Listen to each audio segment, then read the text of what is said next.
सतगुरुदेव की जय।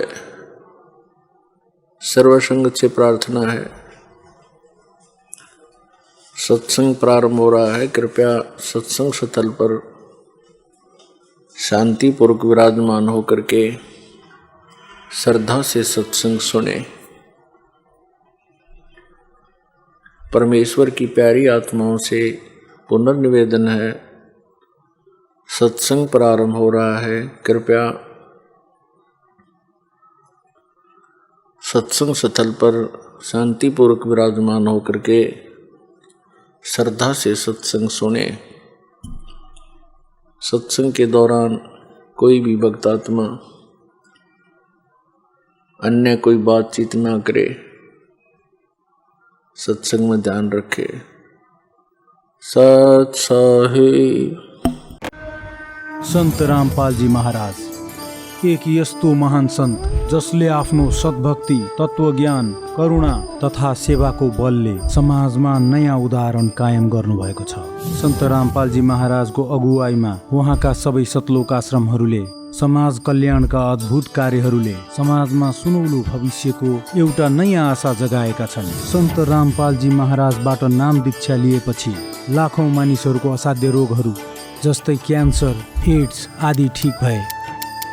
सन्तजीको ज्ञानबाट प्रेरित भएर उनका अनुयायीहरूले लाखौं युनिट रक्तदान गरे। सन्तजीले लाखौं दिदीबहिनीहरूको दाइजो मुक्त विवाह गराउनु भएको छ।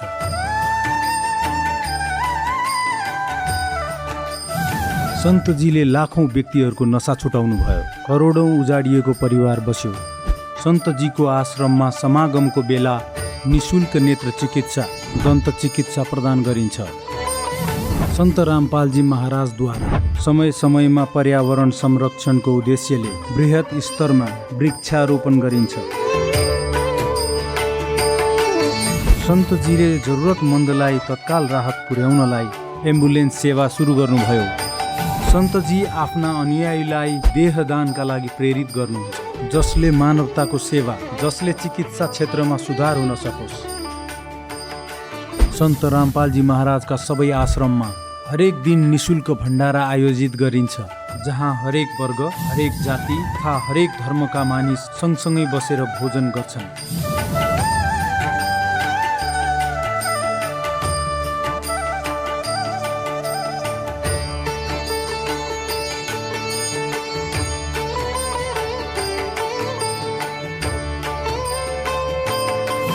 सन्त रामपालजी महाराजका आश्रममा हजारौं बुजुर्गलाई सम्मान र प्रेमका साथ जीवन जिउने अवसर प्राप्त हुन्छ।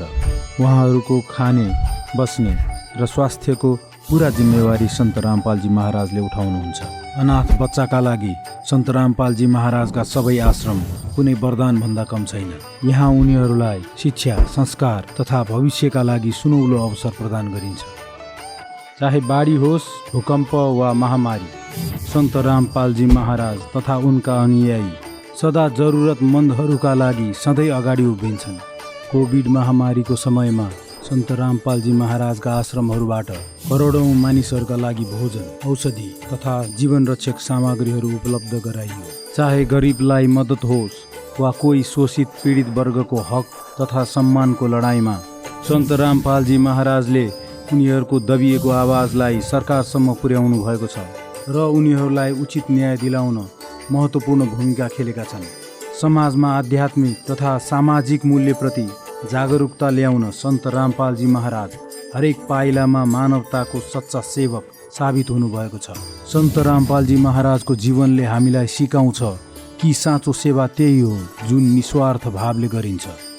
आउनुहोस् हामी पनि यस महान सेवाको कार्यमा यी महान सन्तसँग जोडियौँ र सन्त रामपालजी महाराजबाट नाम दीक्षा लिएर आफ्नो जीवन धन्य बनाऊ।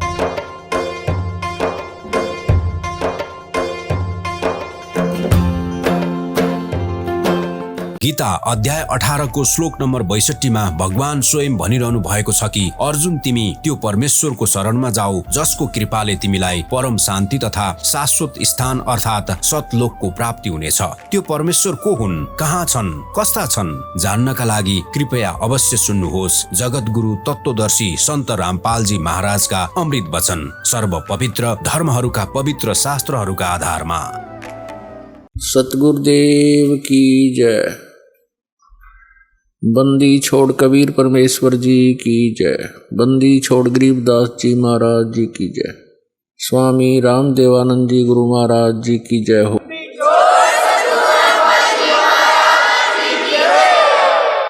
गरीब नमो नमो सतपुरुष को नमस्कार गुरु की नहीं। सुर नर मुनि जन साधुआं संतों सर्वस्ती नहीं। सतगुरु साहेब संत सब डंडो तुम प्रणाम। आगे पीछे मध्य हुए तिनको जा कुर्बान। नराकार निर्विषम काल जाल वैभंजनम निर्लेपम निज निर्गुणम अकल अनुपवेशोन्दनम। सोहम सुरति समापतम सकल समाना निर्तलय उज्ज्वल हिरंबर हरदमम बेपरवाह अथा है। वार पार नहीं मध्यतम गरीब जो सुमर सिद्ध होई। गणनायक गलता ना करो अनुग्रह सोई पारस पद परवाना। आदि गणेश मनाऊं गणनायक देवन देवा।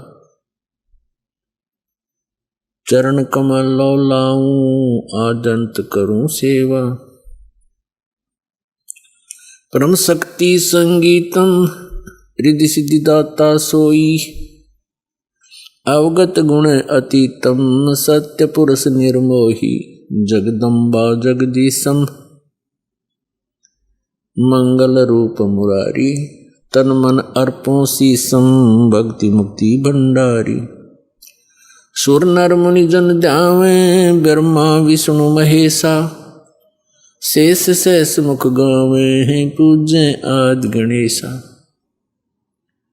इंद्र कुबेर सरीखा वरुण धर्म राय ध्यावे।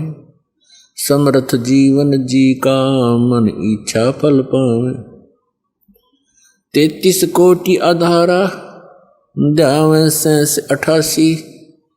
उतरे बहुजल पारा कट है यम की फांसी। 33 कोटि आधारा ध्यावे 88। उतरे बहुजल पारा कट है यम की फांसी। सबैलाई थाहा छ कि हाम्रो जन्मको विषयमा हाम्रा मातापिताले सही जानकारी बताउन सक्छन्। यसरी नै यस सर्व सृष्टिका रचनहार परमेश्वर कबीरजी हुनुहुन्छ जसले आफूद्वारा रचिएको सृष्टिको वास्तविक जानकारी हामीलाई बताउनु भएको छ। जसबाट हामीलाई थाहा हुन्छ कि सर्वप्रथम कबीरदेव अर्थात् कबीरजीले 4 अविनाशी लोक अकह यानी अनामी लोक, अगम लोक, अलख लोक तथा सतलोकको रचना गर्नुभयो। सतलोकमा कबीरजीले एक शब्दले 16 द्वीपको रचना गर्नुभयो। फेरि 16 शब्दले 16 पुत्रको उत्पत्ति गर्नुभयो। एक मान सरोवरको रचना गर्नुभयो जसमा अमृत भरिएको छ। त्यसपछि आफ्ना 16 पुत्र मध्येको एक पुत्र अचिन्तलाई अबको सृष्टि रचना तिमी गर भनी परमेश्वरले आदेश दिनुभयो। तब अचिन्तले आफ्नो शब्द शक्तिले अक्षर पुरुष अर्थात् परब्रह्मको उत्पत्ति गरे जो मान सरोवरमा नुहाउन गयो र त्यही निदायो। किनकि सतलोकमा श्वास युक्त शरीर हुँदैन, उसलाई अचिन्तले जगाउन सकेनन्। तब उनले परमेश्वरसँग पुकार गरे। तब परमेश्वरले आफ्नो वचन शक्तिले एक अण्डा बनाउनु भयो र त्यसमा एक आत्मालाई प्रवेश गराई उक्त अण्डा जलमा छोडिदिनु भयो जसको गडगडाहटले अक्षर पुरुषको निन्द्रा भङ्ग भयो र अक्षर पुरुषले उक्त अण्डालाई क्रोधले हेरे। तब त्यो अण्डा फुट्यो जसबाट क्षर पुरुष ज्योति निरञ्जन काल ब्रह्म निक्लियो। त्यसपश्चात परमेश्वरले दुवैलाई बाहिर आउनको लागि भन्नुभयो र अचिन्तको द्वीपमा बस्नको लागि भन्नुभयो। तर केही समय पश्चात अलग राज्यको प्राप्तिको हटली ज्योति निरञ्जन काल ब्रह्मले 70 युग तप गरी 28 ब्रह्माण्ड प्राप्त गरे। फेरि दोस्रो पटक 70 युग तप गरेर ज्योति निरञ्जन निरञ्जन कालले सृष्टि रचनाको सामग्री प्राप्त गरे र त्यसपछि उनले 64 युग फेरि तप गरे, जसको परिणाम स्वरूप दुर्गा समेत सबै आत्माहरू 21 ब्रह्माण्डमा आए।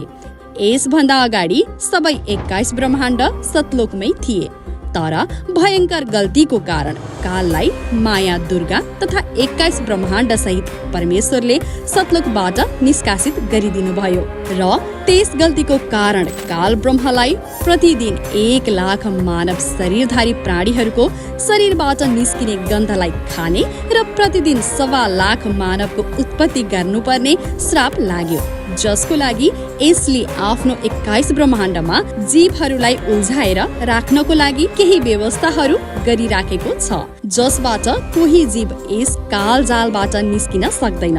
तर परमेश्वर कवीरजी यस काल ब्रह्मको जालबाट जीवहरूलाई निकाल्नको लागि समय समयमा अलग अलग रूपमा प्रत्येक युगमा प्रकट भइरहनुहुन्छ। त आउनुहोस् हामी हाम्रो यस एपिसोडमा जान्नेछौँ कि ब्रह्मले जीवहरूलाई उल्झाउनको लागि कस्तो प्रकारले 21 ब्रह्माण्डको व्यवस्था गरेको छ तथा परमेश्वर कवीरजीले कहिले कुन युगमा कसलाई भेट्नु भयो यो पनि जान्नेछौँ। त आउनुहोस् आजको यस एपिसोडलाई सुरु गरौँ। प्रश्न नम्बर 1, ब्रह्म को हुन् तथा ब्रह्मले 21 ब्रह्माण्डको व्यवस्था कस्तो प्रकारले गरेर राखेका छन्?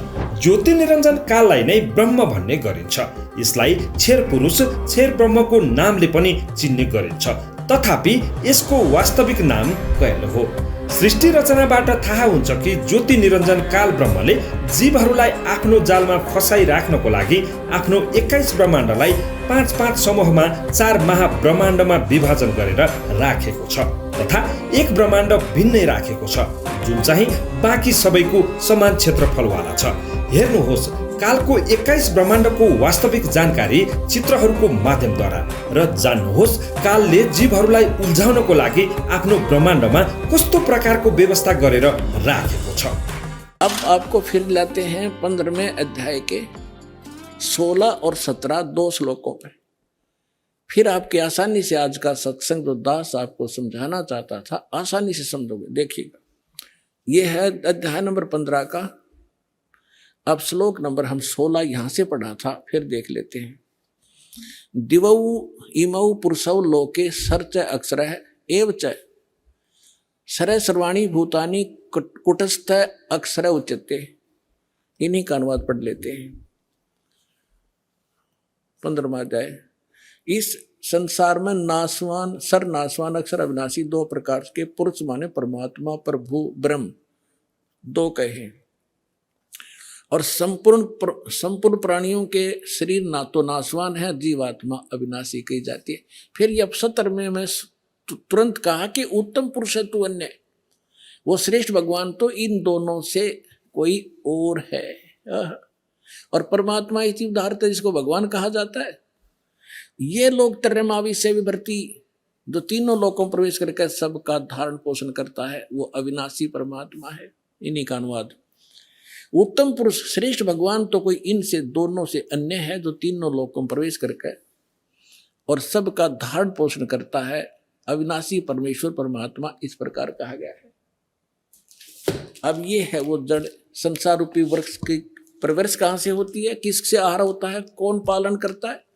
संसार रूपी वृक्ष की जो जड़ है ये परम अक्षर ब्रह्म है। इससे ये तीनों लोकों में प्रवेश करके और सबका धारण पोषण करने वाला ये परम अक्षर ब्रह्म है, ये पूर्ण परमात्मा है, वो जो इन दोनों से सरपुरुष और अक्षर पुरुष से अन्य है। अब ये है तीनों लोकों प्रवेश करके सबका धारण पोषण करने वाला ये परमात्मा है। अब हम आपको थोड़ा सा इन भगवानों का जो अक्षेत्र दिखाएंगे कि ये कितने प्रभु हैं। जैसे एक ब्रह्मांड होता है, एक ब्रह्मांड में कौन कौन सी स्थिति है वो देखिएगा। ये एक ब्रह्मांड का लघु चित्र है। इस ब्रह्मांड का अंडे जैसी शकल है, अंडे आकार है, अंड आकार है। ये देखिए ऐसा है यहाँ तक। ये इसको अंड भी कहते हैं, इसको ब्रह्मांड भी कहते हैं। और इस ब्रह्मांड के अंदर जो व्यवस्था है वो हमारे शरीर के अंदर हम देख सकते हैं। जब हम हमारे इन चैनलों को कमलों को ऑन कर लेंगे मंत्रों के साधना करके। तो इसलिए इसको पिंड, शरीर को पिंड कहते हैं। जैसे एक टेलीविजन के अंदर कहीं भी कार्यक्रम हो रहा हो, वो कार्यक्रम हो रहा कहीं और देख हम टीवी पर सकते हैं, ऐसे ये शरीर हमारा है। तो पूरे ब्रह्मांड का जो नक्शा है इस पिंड के अंदर है। इसको पिंड भी कहते हैं, इसको अंडाकार है इसलिए अंड भी इसी को कहते हैं। अरे राधा स्वामी वाले ये नकली पिंड अलग बताते हैं, अंड अलग बताते हैं, और ब्रह्मांड न्यारा क्या क्या पता नहीं इनको। ये देखिएगा, तो ये इस ब्रह्मांड के अंदर क्या क्या व्यवस्था है, नीचे से शुरू करते ये 5 ये 7 हैं, तल अतुल वितल महातल अतल सुतल रसातल और पाताल लोक। और ये पृथ्वी लोक, ये ब्रह्मा का लोक, ब्रह्मा जी का लोक, विष्णु शिव जी का लोक, विष्णु जी का लोक, और ये स्वर्ग, और ये नरक, ये इंद्र का लोक, ये मानसरोवर, ये धर्मराज का लोक, और ये एक ब्रह्म लोक है इसके अंदर। ये सारा ब्रह्म लोक कहलाता है। इतना ये एक ब्रह्म लोक है। इसमें इसने क्या कर रखा है, नकली सतलोक, ये महाइंद्र काल द्वीप, फिर नकली सतलोक, नकली अलखलोक, और नकली अगमलोक और नकली अनामी लोक की रचना इस काल में करवा रखी। ये दुर्गा जी का लोक। यहां इसने गुप्त स्थान बना रखा है, और इस गुप्त स्थान पर कोई नहीं जा सकता इस काल की रजा से बिना। ब्रह्मा विष्णु महेश का पिता है। इसने 3 स्थान बना रखे हैं, एक रजोगुण प्रधान क्षेत्र, एक तमोगुण प्रधान क्षेत्र, एक सतोगुण प्रधान क्षेत्र, जिसमें ये रजो इस ब्रह्मा रूप में ये अपना ऐसा रूप बना लेता है ब्रह्मा जी जैसा, और दुर्गा को ये अपनी पार सावित्री के रूप में रखता है। इन दोनों के संयोग से इस रजोगुण प्रधान क्षेत्र में रहते हुए जो पुत्र उत्पन्न होता है इसकी शकल जैसा हो जाता है, उसको ब्रह्मा नाम दे देता है, और वो रजोगुण युक्त हो जाता है। इसी प्रकार ये सतोगुण युक्त स्थान है, इसमें स्वयं विष्णु रूप धारण करता है, दुर्गा को महालक्ष्मी रूप में रखता है। इन दोनों के संयोग से इस सतोगुण प्रधान क्षेत्र में रहने से जो पुत्र उत्पन्न होता है वो सतोगुण युक्त हो जाता है, और उसका नाम विष्णु रख देते हैं। इसी प्रकार ये शंकर रूप बना लेता है, दुर्गा को पार्वती रूप में रखता है, और इन दोनों के संयोग से तमोगुण प्रधान क्षेत्र में जो पुत्र उत्पन्न होता है वो तमोगुण युक्त हो जाता है। इसलिए रजगुण ब्रह्मा, सतगुण विष्णु और तमगुण शिव जी की उत्पत्ति करके ये फिर नीचे के लोकों का प्रधान बना देता है, इनको एक एक द्वीप दे देता है। और ये तीनों भगवान केवल पृथ्वी लोक, स्वर्गलोक और इस पाताल लोक, इन 3 लोकों के ऊपर ही ये प्रभुता रखते हैं इस एक ब्रह्मांड में। बस इतने मालिक हैं, इतने स्वामी हैं। और ये जो ब्रह्म है इनका पिता सरपुरुष, ये केवल 21 ऐसे 21 ब्रह्मांडों का स्वामी है। ये देखिएगा, आप जी ने जो ब्रह्मांड देखा था ये वाला, अब ये समझो ये एक गेंद सी होगी, और ये 21 ब्रह्मांड का अक्षेत्र है इस सरपुरुष का। गीता अध्याय नंबर 15 के श्लोक नंबर 16 और 17 वाले में 3 पुरुष हैं। ये सरपुरुष का क्षेत्र है 21 ब्रह्मांड। ये एक ब्रह्मांड है जिसको गेंद दिखाई देती है आपको, गेंद सी। 5 ब्रह्मांडों को इकट्ठा करके इसने एक महाब्रह्मांड बना रखे है। ऐसे 4 ब्रह्मांडों में 20 महाब्रह्मांडों में 20 ब्रह्मांड रोक रखे हैं। इसके बाद इसने एक ब्रह्मांड जैसा क्षेत्र ये अलग से और है, ये तो लिखने के लिए समझाने के लिए अलग लिखा है। यहां भी इसने एक धोखा कर रखा है, नकली सतलोक, नकली अलखलोक, नकली अगमलोक और नकली अनामी लोक भी 21वें ब्रह्मांड में भी रचना करवा रखी है। ये तपस्शिला जहां बैठकर ये 1 लाख मानव शरीरधारी प्राणियों को खाता है, ये काल ब्रह्मा विष्णु महेश का पिता। और यहां से फिर आगे निकल जाते हैं, परब्रह्म का लोक में जाना होता है। अब देखिएगा इसके बैक में कंप्लीट देखेंगे। अब ये है कंप्लीट सभी ब्रह्मांडों का, असंख्य ब्रह्मांडों का चित्र एक समझने के लिए।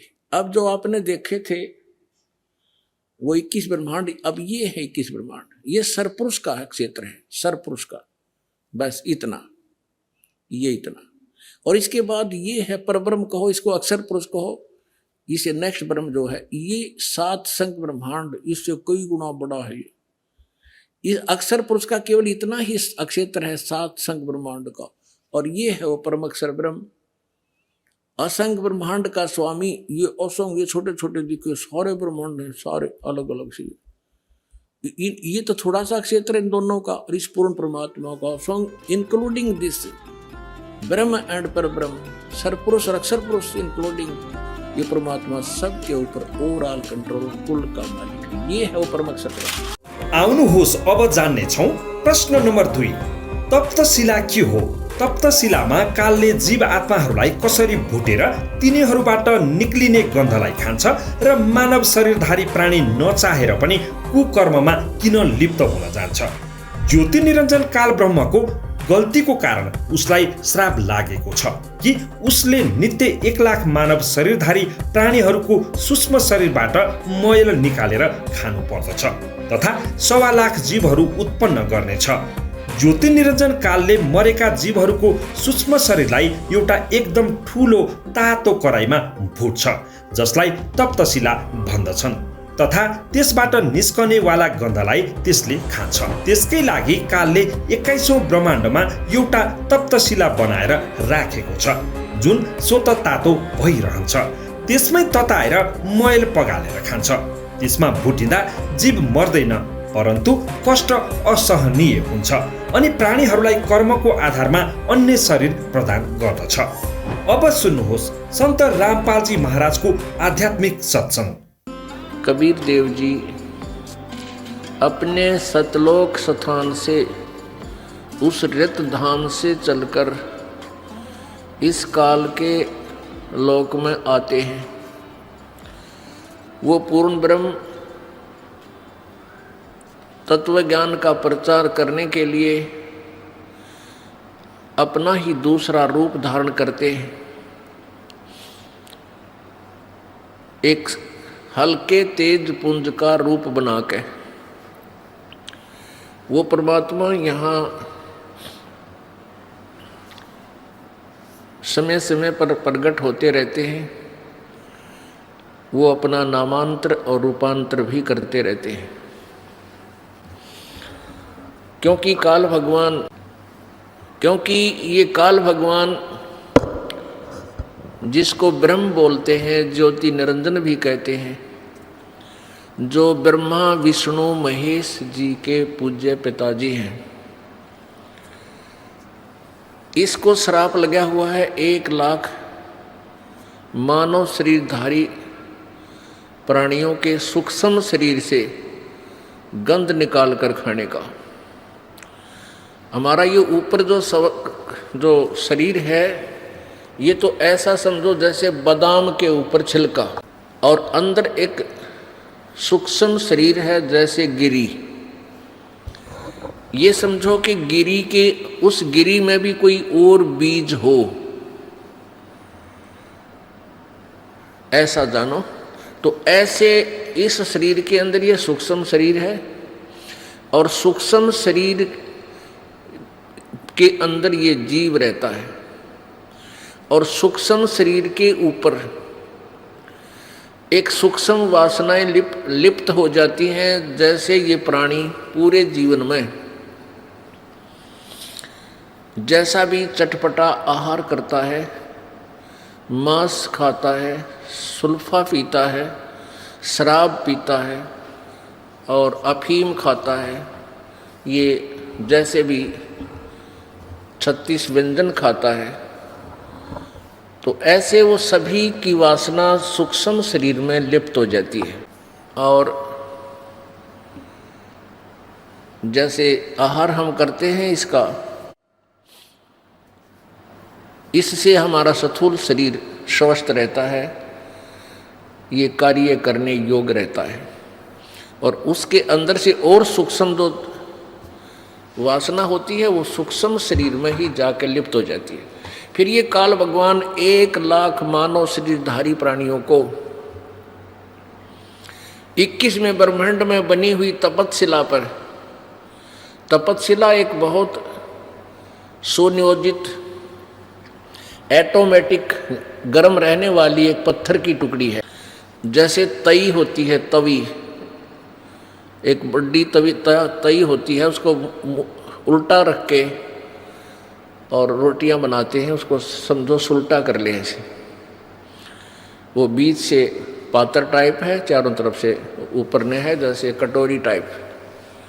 तो उसमें 1 लाख मानव शरीरधारी प्राणियों के सूक्ष्म शरीर, उन प्राणियों को सूक्ष्म शरीर समेत उसमें डाल देता है और वो ऑटोमेटिकली इतने गर्म कर देती है उस प्राणी के सूक्ष्म शरीर से, उस गंध को छुड़वाती है वो तपतशिला, यानी वो आँच, गर्मी, ताप। वहाँ पर जिस प्राणी ने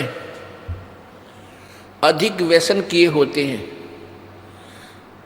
आप देखो इस काल की कितनी जबरदस्त चाल है।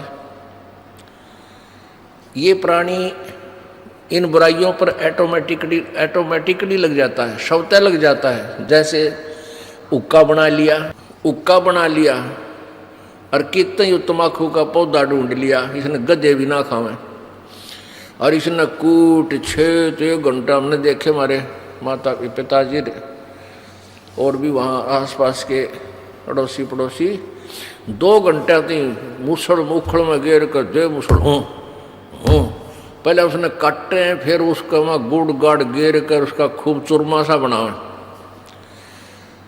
और फिर ओका बनाया, फिर आग बनाओ, एक चलम लाए, उस चलम में 36 और जुगाड़ जोड़े और फिर उसमें बरका वो अड़ंगा और गुरुड़ ये स्वाद ले, यो मन ले सारे आनंद। तो ये जितना जिसने ज़्यादा तम्बाकू प्रयोग किया हो या मांस प्रयोग किया हो या शराब प्रयोग की हो, उसके सूक्ष्म शरीर में उतना ही गंध ज़्यादा डिपॉजिट होता है। और फिर वो तपतशिला पर जब डाला जाता है तो वो बहुत समय तक उसमें उसको अधिक समय तक तपतशिला पर भूना जाता है, क्योंकि उसमें गंध घना है, माल घना है उस काल का।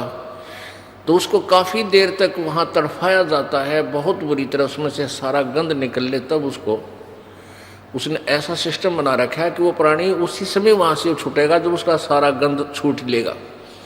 और जिन्होंने वैसे स्वाभाविक कोई व्यसन कम किए हैं, उनका तपतशिला से पीछा जल्दी छूट जाता है, फिर आकर योनि दूसरी धारण करनी ही पड़ती है कर्म अनुसार। तो ऐसे इस काल ने जुगाड़ जोड़ रखे। जो प्राणी परमात्मा कबीर जी की शरण में आ जाते हैं वो फिर तपतशिला पर नहीं जाते। उनका अकाउंट ये धर्मराज, इस काल का जो चीफ जस्टिस है, ये धर्मराय नहीं लेता। उस भक्त का अकाउंट इनके पेपर से, इनकी बही से, इनके कंप्यूटर से ऑटोमेटिक निकल जाता है। तो कहने का भाव ये है कि जितने व्यसन आज समाज कर रहा है कलयुग में, इसलिए काल करवा रहा है कि ज़्यादा व्यसन करेंगे तेरा अच्छा भोजन बनेगा। तो पुण्यात्माओं, इसलिए इस काल भगवान ने सभी प्राणियों को मिसगाइड कर रखा है। सभी प्राणियों को, ब्रह्मा विष्णु महेश तक को भी यथार्थ ज्ञान नहीं दे रखा। इसको डर लगा हुआ है कि यदि इन सभी प्राणियों को अपने मूल स्थान का पता लग गया, ये सभी भाग जाएंगे, सभी दौड़ जाएंगे, यहाँ कोई नहीं रहेगा। दौड़ जाना वैसे आसान नहीं है, क्योंकि संत आवेंगे, परमात्मा कबीर जी आते हैं, वो फिर अपना यथार्थ ज्ञान देते हैं।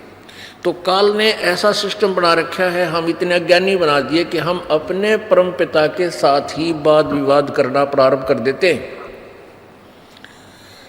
और उस परम पिता की उस यथार्थ कहानी को हम सुनना भी नहीं चाहते और हम काल के जाल में रह जाते। प्रश्न नंबर 3, परमेश्वर कबीरजी कुन कुन युगमा आउनुभयो तथा कति जीवलाई यस काल जालबाट निकालेर सतलोक लिएर जानुभयो? परमेश्वर कबीरजीले आफ्ना प्रिय शिष्य आदरणीय धर्मदासजीलाई कबीर सागरको अध्याय अम्बु सागरमा 13 युगको विषयमा बताउनु भएको छ, जुन कि यस ब्रह्माण्ड जसमा हामी रहिरहेका छौँ को होइन। त्यो विषय 5औं ब्रह्माण्डको हो, जुन समूहको मध्यवाला हो, जसको विषयमा हजुरहरूले कालको 21 ब्रह्माण्डको जानकारीमा पूर्वमै थाहा पाइसक्नुभयो। 5औं ब्रह्माण्डमा प्रत्येक ब्रह्माण्डको समान सृष्टि चल्दछ, जुन ब्रह्माण्डमा हामी रहेका छौँ। यसमा जो परमेश्वर कवीरजीको भक्ति सतनामसम्म गरी बीचमै भक्ति छोडेर गए पनि गुरुद्रोही भएनन् भने तिनलाई धोका दिनको लागि कालले उक्त 5औं मध्यवाला ब्रह्माण्डमा रोकेर राख्दछ। ओम नाम जापको भक्तिको कमाई त यसै ब्रह्माण्ड जसमा हामी रहिरहेका छौँ त्यसको ब्रह्मलोकमा भोग्दछौँ र पुनः जन्म मरण चक्रमा झर्दछौँ। जुन ब्रह्माण्डमा हामी रहिरहेका छौँ यसको 4 युग सतयुग, त्रेतायुग, द्वापर युग तथा कलियुग छन्, जबकि त्यस 5औं मध्यवाला ब्रह्माण्डमा 13 युग छन् जहाँ यो जीवलाई काल ब्रह्मद्वारा पठाइने गरिन्छ। जो सोहम नामको जाप गर्छन् तथा जो केवल सतनामको नाम जप गर्छन्, सतनामको जापको ओमको भक्ति कमाई यस ब्रह्माण्डको ब्रह्मलोकमा भोग्छन्। दोस्रो मन्त्र सोहमको कमाई यस 5औं ब्रह्माण्डमा भोग्नको लागि पठाइने गरिन्छ। त्यहाँ पनि एक ब्रह्मलोक छ तथा अन्य लोक छन्।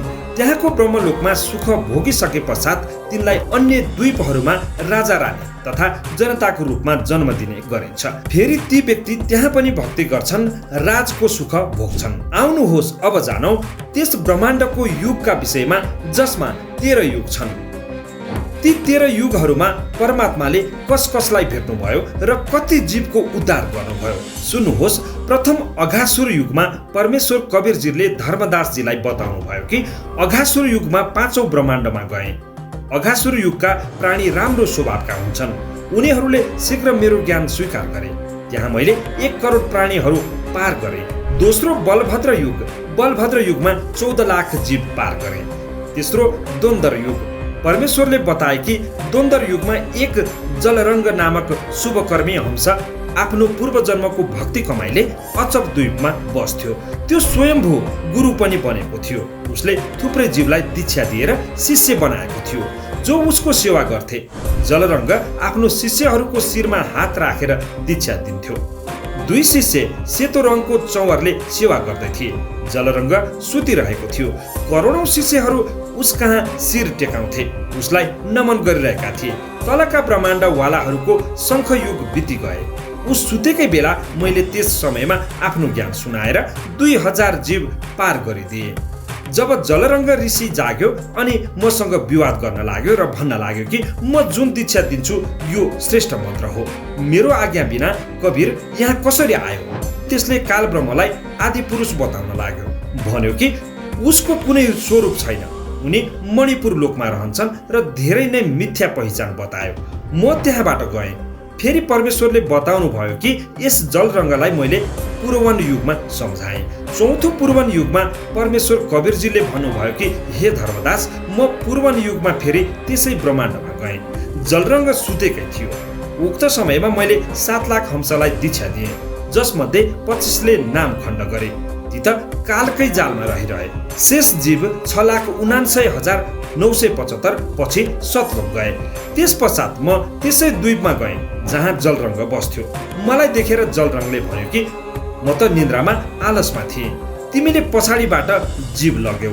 मलाई सत्पुरुषले नामदान गर्ने आदेश दिनुभएको छ। तिमीले मबाट आज्ञा नलिकन जीवहरूलाई कसरी लग्यौ? तब परमेश्वरले भन्नुभयो कि हे जलरङ्ग, म त प्रत्येक युगमा आउँछु, म अमर हुँ, तपाईँ त नाशवान हो। एक समय मसँग एक कुष्टम पक्षीको भेट भएको थियो। ऊ असङ्ख्य युगदेखि रहिरहेको थियो। कुष्टम पक्षीले भन्यो कि मैले 27,000 महाप्रलय हेरेँ। तब जलरङ्गले भन्यो कि मलाई कुष्टम पक्षीको दर्शन गराउनुहोस्। तब जलरङ्गलाई कुष्टम पक्षीले भन्यो कि म कवीर पुरुषको शिष्य हुँ। जुन समयमा महाप्रलय हुन्छ, सबै लोक जलमय हुन्छन्, तब म यसरी बस्छु जस्तो जलमाथि फिज रहन्छ। यो कुरा सुनेर जलरङ्गलाई आश्चर्य लाग्यो र लाजले शिर झुकायो। उसको अभिमान टुट्यो। तब कवीर परमेश्वरको जलरङ्गले स्तुति गर्यो। ऊ महाभूलमा थियो। परमात्मा त कवीरजी नै हुन्। यो कुरा सुनेर अन्य सबै जीवहरूलाई पनि विश्वास भयो, जो हाम्रो साथमा गएका थिए तथा जो त्यो कुष्टम पक्षीको द्वीपमा थिए। यसै गरी जलरङ्ग तथा अन्य जीवहरूले दीक्षा लिएर आफ्नो कल्याण गराए। 5औं अनुमान युग। कवीर सागरको अध्याय अम्बु सागरको पृष्ठ 15 मा कवीर परमेश्वरजीले धर्मदासजीलाई बताउनु भएको छ कि तिमीलाई कालको छल बताउँछु। अनुमान युगमा दुर्गा देवी आफ्नी पुत्रीहरूको साथमा गुप्त द्वीपमा बस्थिन्। कालले आफ्नो पुत्र ब्रह्मालाई 4 वेद दिए। तिनलाई पढेर ब्रह्माले आफ्नो अनुभवद्वारा पुराण ज्ञान आफ्ना वंशहरू ऋषिहरूलाई सुनाए। उनीहरूले एक पुराण ज्ञानमा आफ्नो आफ्नो अनुभव मिलाएर त्यसलाई 18 भाग बनाइदिए र सबैले ज्ञानलाई अज्ञान बनाएर जनतामा फैलाइदिए। त्यही ब्रह्मा पहिला स्वयं पृथ्वीमा ऋषि रूपमा आए। आफ्नो अनुभवको कथा गरी ब्राह्मण पूजा प्रारम्भ गरेर गए। क्रियाकर्मको जाल फैलाएर गए। त्यसपछि विष्णुजी पृथ्वीमा आए। उनले तुलसी काष्ठको माला, जति सती त्यागी सन्यासी पन्थ चलाए। विष्णुको स्मरण गरी विष्णुलाई अविनाशी बताए। फेरि शिव पृथ्वीमा आए। उनले भिक्षुक पन्थ चलाए। गिरी, पुरी, नाथ, नागा चारै शङ्कराचार्य आदि आदि शिवका पुजारी हुन्। सम्पूर्ण संसार यिनकै पूजा गर्न लागे। त्यस समयमा दुर्गालाई कसैले बुझ्दैन थिए। तब दुर्गाले देखिन् कि यी तीनै पुत्रहरूले मेरो नामो निशान नै मेटाइदिए। तब उसले 3 पुत्री जन्माई। तिनको नाम रम्भा, सूची, रेणुका राखिन्। यिनीहरूले 64 रागिनी र राग गाएर सुर नर मुनिजन मोहित बनाए। फेरि 72 करोड उर्वशी उत्पन्न गरिन्। यिनीहरूमा सर्वदेवता तथा ऋषि फसाइराखेकी छिन्। परमात्माले बताए कि मैले उक्त अनुमान युगमा 7000 जीव पार गरेँ। त्यस समयमा मलाई देवीले चिन्न सकिनन्। 6औं धीरेमाल युग। परमेश्वरले बताउनु भयो कि धीरमाल युगमा मेरो यथार्थ ज्ञानले प्रभावित भएर 1 लाख जीव पार भए। 7औं तारण युग। कबीर परमेश्वरले बताउनु भयो कि हे धर्मदास, तारण युगमा एक उत्तम पन्थ नामको राजा थियो। ऊ मेरो पछिल्लो जन्ममा शिष्य थियो। कुनै कारणले कालजालमै अड्केको थियो। कालको हातमा चढेको व्यक्ति कोरा पाप गर्दछ, जसकारण राजा उत्तम पन्थ असाध्यै अन्यायी भएको थियो। ब्राह्मण ऋषि सन्यासीलाई देखेर क्रोधित हुन्थ्यो। उनीहरूको वेद शास्त्र जनाई छिनाएर अग्निमा हालिदिन्थ्यो। यति अत्याचार गर्थ्यो कि पशु पन्छीहरूको शिकार गरी गरी मार्थ्यो। प्रजालाई अति कष्ट दिइरहेको थियो। म एक दिन त्यस राजाको महलको अगाडि वटवृक्षको तल सन्त भेषमा बसेँ। एक सगुनिया नामको दासीले भनिन्, राजाले मारिदिन्छन्, तपाईँ यहाँबाट जानुहोस्। म उठेर खोलाको किनारामा गएर बसेँ। राजा रानीको स्नानको लागि अघिल्लो दिन छितिया दासी घडा लिएर जल लिन गई, तर घडा जलबाट बाहिर निस्केन। राजा प्रजा सबै आए, तर घडा निस्केन। अनि मैले एक सुन्दर सुगाको रूप बनाएँ। मलाई समात्नको लागि सबैले कोसिस गरे, तर व्यर्थ भयो। अन्तमा म स्वयं राजाको काँधमा गएर बसेँ। मलाई समातेर उसले सुनको पिजडामा बन्द गरिदियो। राजा रानी मलाई पढाउन लागे। राम राम भन। म भन्न थालेँ कि एक दिन सबैले एक अर्कोसँग छुट्टिनु छ। मोह तथा प्रीति छोड। एक दिन मर्नु छ, यही ध्यान गर। राजा रानी भन्न लागे कि यो सुगा उबल बोल्छ।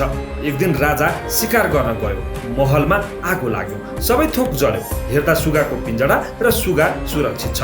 राजा रानीले मलाई जीवित पाएर खुसी भए। राजा तथा रानीको यस व्यवहारले म प्रसन्न भएँ र उनलाई भने कि म वटवृक्षको मुनि बसेको थिएँ। सगुनिया तपाईँलाई बताउन आई। मलाई तपाईँको स्वभाव बताई कि राजाले तपाईँको गर्दन काट्नेछन्। फेरि तपाईँको स्नानका लागि जल लिन घडा लिएर छितिया दासी गई। त्यहाँ त्यो घडा बाहिर निक्लेन। तपाईँले पनि खुब कोसिस गर्नुभयो अनि मैले सुगाको भेष बनाएँ। यो कुरा सुनेर राजाले भने, हजुर त परमेश्वर हुनुहुन्छ। हजुर आफ्नो वास्तविक रूपमा आएर हामीलाई कृतार्थ गर्नुहोस्। तब म कबीर रूपमा प्रकट भएँ र राजा तथा 13 रानीले तथा उनकी पुत्रीहरू, पुत्रहरू, पुत्रवधूहरूले कुल 31 जीवहरूले उपदेश लिए। 8औं अखिल युग। अखिल युगमा एक धनुष मुनि नामका तपस्वी बस्दथे। 13,000 युगदेखि तपस्या गरिरहेका थिए। तल शिर यानि शीर्षासन लगाएर तपस्या गर्दै थिए। आफ्नो प्राण पुरुष यानि जीवलाई शिर माथिको भागमा चढाइरहेका थिए। आँखा तथा शरीर दुर्बल भइसकेको थियो। धनुष मुनिलाई सम्झाए कि तपले राजा बनिन्छ अनि नरकमा खसिन्छ। 9औं विश्वयुग। विश्वयुगमा परमेश्वर भेष बदलेर सठहार यानि सन्देशवाहकको रूपमा गए। देवीले सोधिन् कि हे सठहार, तपाईँ कुन देशबाट आउनु भएको हो? तपाईँलाई कसले पठाएका हुन्? सठहार रूपमा परमेश्वरले भने कि म सत्लोकबाट आएको हुँ। सत्पुरुषले पठाएका हुन्। तिमी र निरञ्जनले परमेश्वरका अंशजीवलाई असाध्यै सताएका छौ। तिनलाई पाप गर्नको लागि बाध्य बनाएका छौ। उनीहरूमा अज्ञान फैलाएका छौ। तिमीहरू परमेश्वरका चोर हौ। परमेश्वरजीका यो सत्य वचन सुनेर देवीलाई लाज लाग्यो। मलाई सिंहासनमा बसाएर भने कि तपाईँ आफ्नो ज्ञान तथा नाम दिएर जीव लैजान सक्नुहुन्छ। परमेश्वर कबीरजीले बताउनु भयो कि हे धर्मदास, विश्व युगमा मनुष्यको आयु 1000 युग हुन्थ्यो। त्यो युग 20 लाख वर्षको अवधिको थियो। मनुष्यको उचाइ 68 हात यानि 100 फुट थियो। जो व्यक्ति 7 नामको प्रथम मन्त्र प्राप्त गर्थ्यो तथा सत्य नाम तथा सार नाममा निश्चय राख्थ्यो, उही परमेश्वरको दर्शन गर्नको अधिकारी हुन्थ्यो। 10औं अक्षय तरुण युग।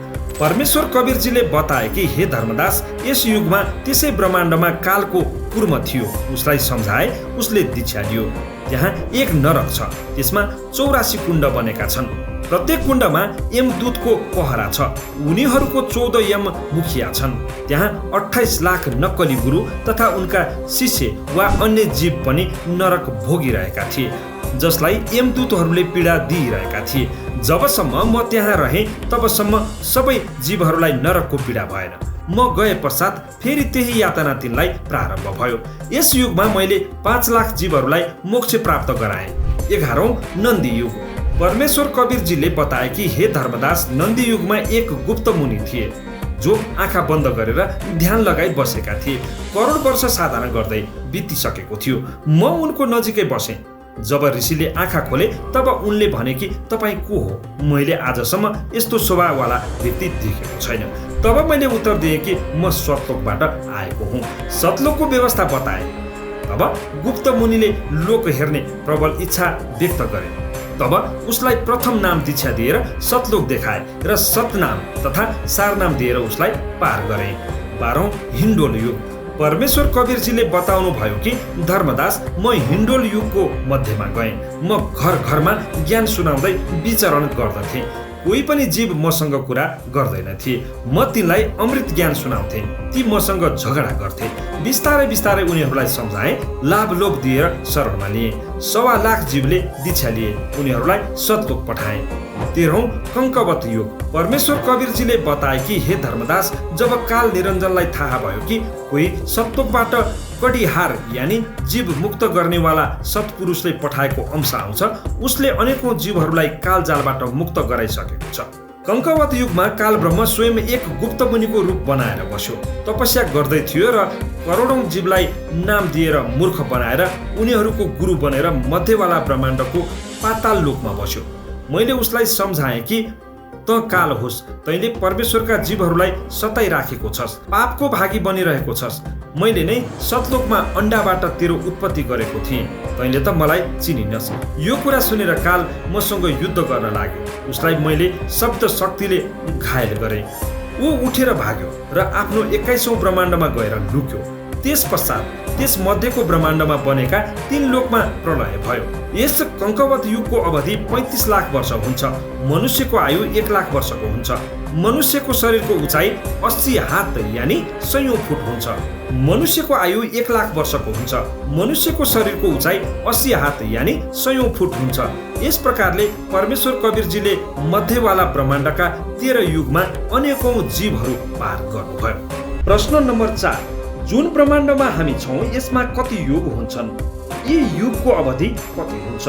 यी युगमा मनुष्यको आयु कति हुन्छ तथा परमात्मा यी युगमा कुन रूपमा आएका थिए? अब जान्नुहोस्, जुन ब्रह्माण्डमा हामी रहेका छौँ त्यहाँ हुने 4 युगको विस्तृत विवरण। पहिला सत्ययुग। सत्ययुगको अवधि 17,28,000 वर्ष हो, जसमा मनुष्यको आयु प्रारम्भमा 10 लाख वर्ष हुन्थ्यो, अन्तमा 1 लाख वर्ष हुन्छ। त त्यही मनुष्यको उचाइ 21 हात यानि लगभग 100 देखि 150 फुट हुन्छ। परमात्मा सत्ययुगमा सत-सुकृत नामले प्रकट भएका थिए। दोस्रो त्रेतायुग। त्यस युगको अवधि 12,96,000 वर्ष हुन्छ, जसमा मनुष्यको आयु प्रारम्भमा 1 लाख वर्ष हुन्छ, अन्तमा 10,000 वर्ष हुन्छ। त्यही मनुष्यको उचाइ 14 हात यानि लगभग 70 देखि 90 फुट हुन्छ। परमेश्वर त्रेता युगमा मुनिन्द्र ऋषिको रूपमा आएका थिए। तेस्रो द्वापर युग। यस युगको अवधि 8,64,000 वर्ष हुन्छ, जसमा मनुष्यको आयु 10,000 वर्ष प्रारम्भमा हुन्छ र अन्तमा 1,000 वर्ष रहन्छ। त्यही मनुष्यको उचाइ 7 हात यानि 40 देखि 50 फुट हुन्छ। परमात्माको यस युगमा करुणामय नाम हुन्छ। चौथो कलियुग। यस अन्तिम युगको अवधि 4,32,000 वर्षको हुन्छ, जसमा मनुष्यको आयु 1,000 वर्षबाट प्रारम्भ हुन्छ, अन्तमा 20 वर्ष रहन्छ तथा उचाइ 3.5 हात यानि 10 फुटदेखि अन्तमा 3 फुट रहन्छ। त्यही परमात्मा कलियुगमा आफ्नो वास्तविक नाम कबीर नामले आउँछन्। अब सुन्नुहोस् सन्त रामपालजी महाराजको मुखारविन्दबाट सत्सङ्ग। अपनात्मा कबीर परमेश्वर जी वो पूर्ण परमात्मा है, अल्लाह अकबर है। अल्लाह कबीर कहो चाहे कबीर अल्लाह कहो, गॉड कबीर कहो, कबीर साहब कहो, अल्लाह अकबर कहो, अल्लाह कबीर या अकबर एक ही बात है। ऐसे अपनी प्यारी आत्माओं को फिर से सतमार्ग पर लगाते हैं, उनकी बैटरी चार्ज करते हैं। अपनात्माओं कैसा है भगवान और कौन है परमात्मा? पहले तो हम अपने सदग्रंथों से पहचानेंगे कि कैसा है भगवान। जैसे पवित्र हिंदू धर्म के अंदर चारों वेदों को एथेंटिक मानते हैं कि वेदों में जो लिखा वो फाइनल है, लेकिन वेदों का जो लेख है मूल पाठ संस्कृत भाषा में है। अपनात्माओं ज्ञान जो होता है, ज्ञान वो किसी भी भाषा में हो, ज्ञान तो ज्ञान ही होता है। जैसे हम अपनी चाहे हरियाणवी भाषा में बोल के वो बात बता दें और चाहे जिस भाषा को कोई समझता हो उसमें बोलकर बता दें, वो ज्ञान श्रेष्ठ हो, यथार्थ हो, तो उसका समझना आवश्यक है। अब एक भाषा को जान लेने से विद्वान नहीं हो जाता। जैसे संस्कृत भाषा को जानते थे ब्राह्मण वर्ग, और इन्हीं को पहले सतयुग त्रेता द्वापर तक इन्हीं को शिक्षा ग्रहण का आदेश था, दूसरे वर्ग को नहीं था, वर्ण को नहीं था। परमात्मा चारों युगों में आए हैं। सतयुग में सत सुकृत नाम से आए, तब इस मनु जैसे ऋषियों से मिले, ब्रह्मा से मिले, विष्णु से मिले, शिव जी से मिले। इनको यथार्थ ज्ञान समझाया, इन्होंने ध्यान से सुना, लेकिन बाद में काल ने इनकी बुद्धि को बदल दिया कि ये झूठ बोलता है, ऐसा कुछ नहीं है। तो तीनों ने बगावत कर दी, भगवान की वाणी को स्वीकारा नहीं। मनु जी ने भी परमात्मा का नाम बिगाड़ दिया कि ये वामदेव है। वाम माने उल्टा, उल्टे अर्थ करने वाला, क्योंकि कबीर परमेश्वर कहते थे मैं परमात्मा हूं। तो इस बात का बहुत मजाक उड़ाते थे वो कि ये भगवान है, ये ब्रह्मा विष्णु महेश से भी ऊपर मानता है, मेंटल है, मेंटल। वो कहा करते हैं कि भगवान तो निराकार है, प्रकाश ही प्रकाश है। परमात्मा कहा करते हैं कि ऊपर भी मैं ही हूं, नीचे भी मैं ही हूं, दोनों ठोड़ पर मैं ही हूं। तो उसका नाम वामदेव रख लिया, वामदेव। वाम माने उल्टा, उल्टी खोपड़ी वाला। वामदेव उल्टी खोपड़ी वाला भगवान नहीं माना। कहने का भाव किसी ने नहीं माना परमात्मा को परमात्मा। त्रेता युग में मुनिंदर नाम से आए थे और द्वापर में करुणा में नाम से आए थे, जो सुपथ सुदर्शन के गुरुजी बने थे। और त्रेता युग में आए थे जब मंदोदरी और नल नील और लंका के अंदर जो एक चंद्र विजय भाट था, उसके 16 सदस्यों ने नाम लिया था, और भी कुछ एक अच्छी आत्माओं ने परमात्मा की शरण ग्रहण की थी। अब कलयुग के अंदर वो परमात्मा आए और अपना यथार्थ ज्ञान स्वयं ही बताना पड़ता है परमात्मा को प्रत्येक युग में आके। इस काल के जाल को आपके हृदय में उतार दिया, आप समझ चुके हो। लेकिन आप जी के पूर्व जन्म के संस्कार, आप जी के पूर्व जन्म के जो पाप हैं जन्म जन्मांतर की, वो अत्यधिक हैं, कम नहीं है। और आप जी के पास भक्ति, शक्ति, पुण्य ये कलयुग में पहुंच जाने के कारण बिल्कुल अक्षीण हो चुके हैं। क्योंकि सतयुग त्रेता द्वापर में ये पुण्यात्माएं अपने पुण्यों को समाप्त कर देती हैं। उन तीनों युगों के अंदर प्राणी ज्यादा दुखी नहीं होते।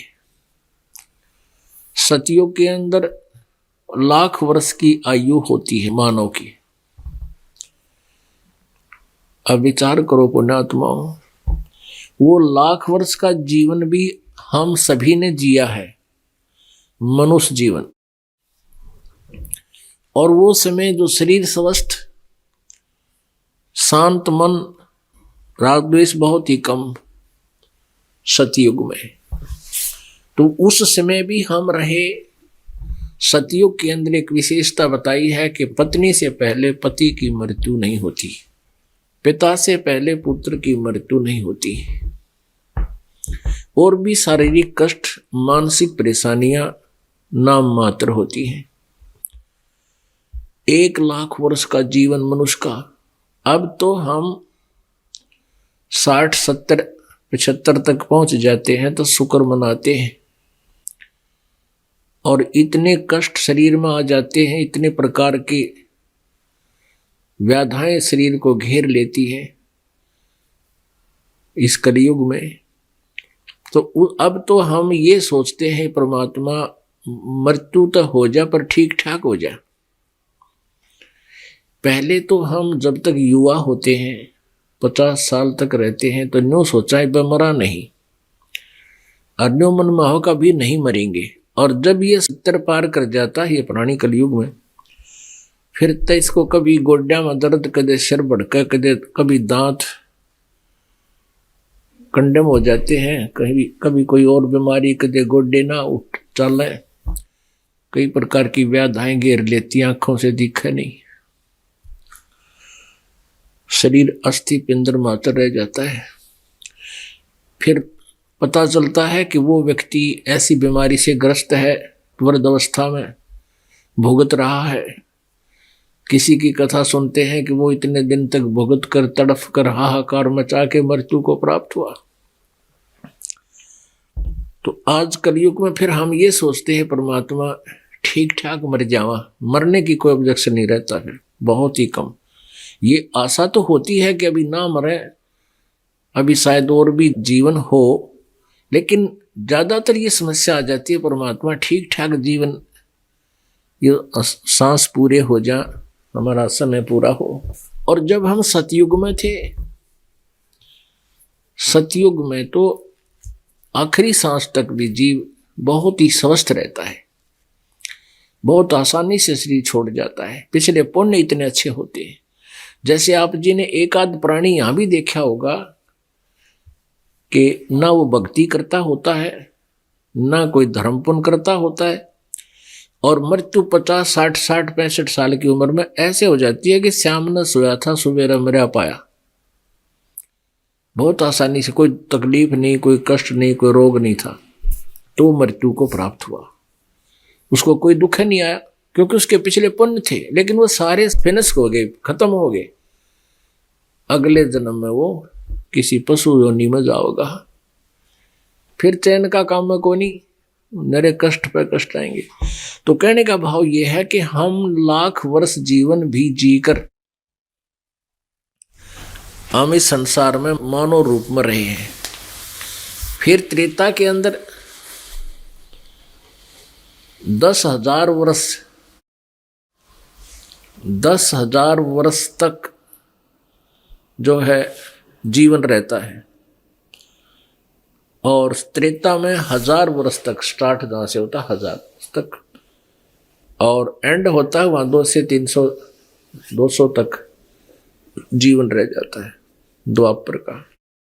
कलयुग 200, 250, 300 से शुरू होता है, और अंत उसका 15-20 वर्ष पर समाप्त हो जाता है।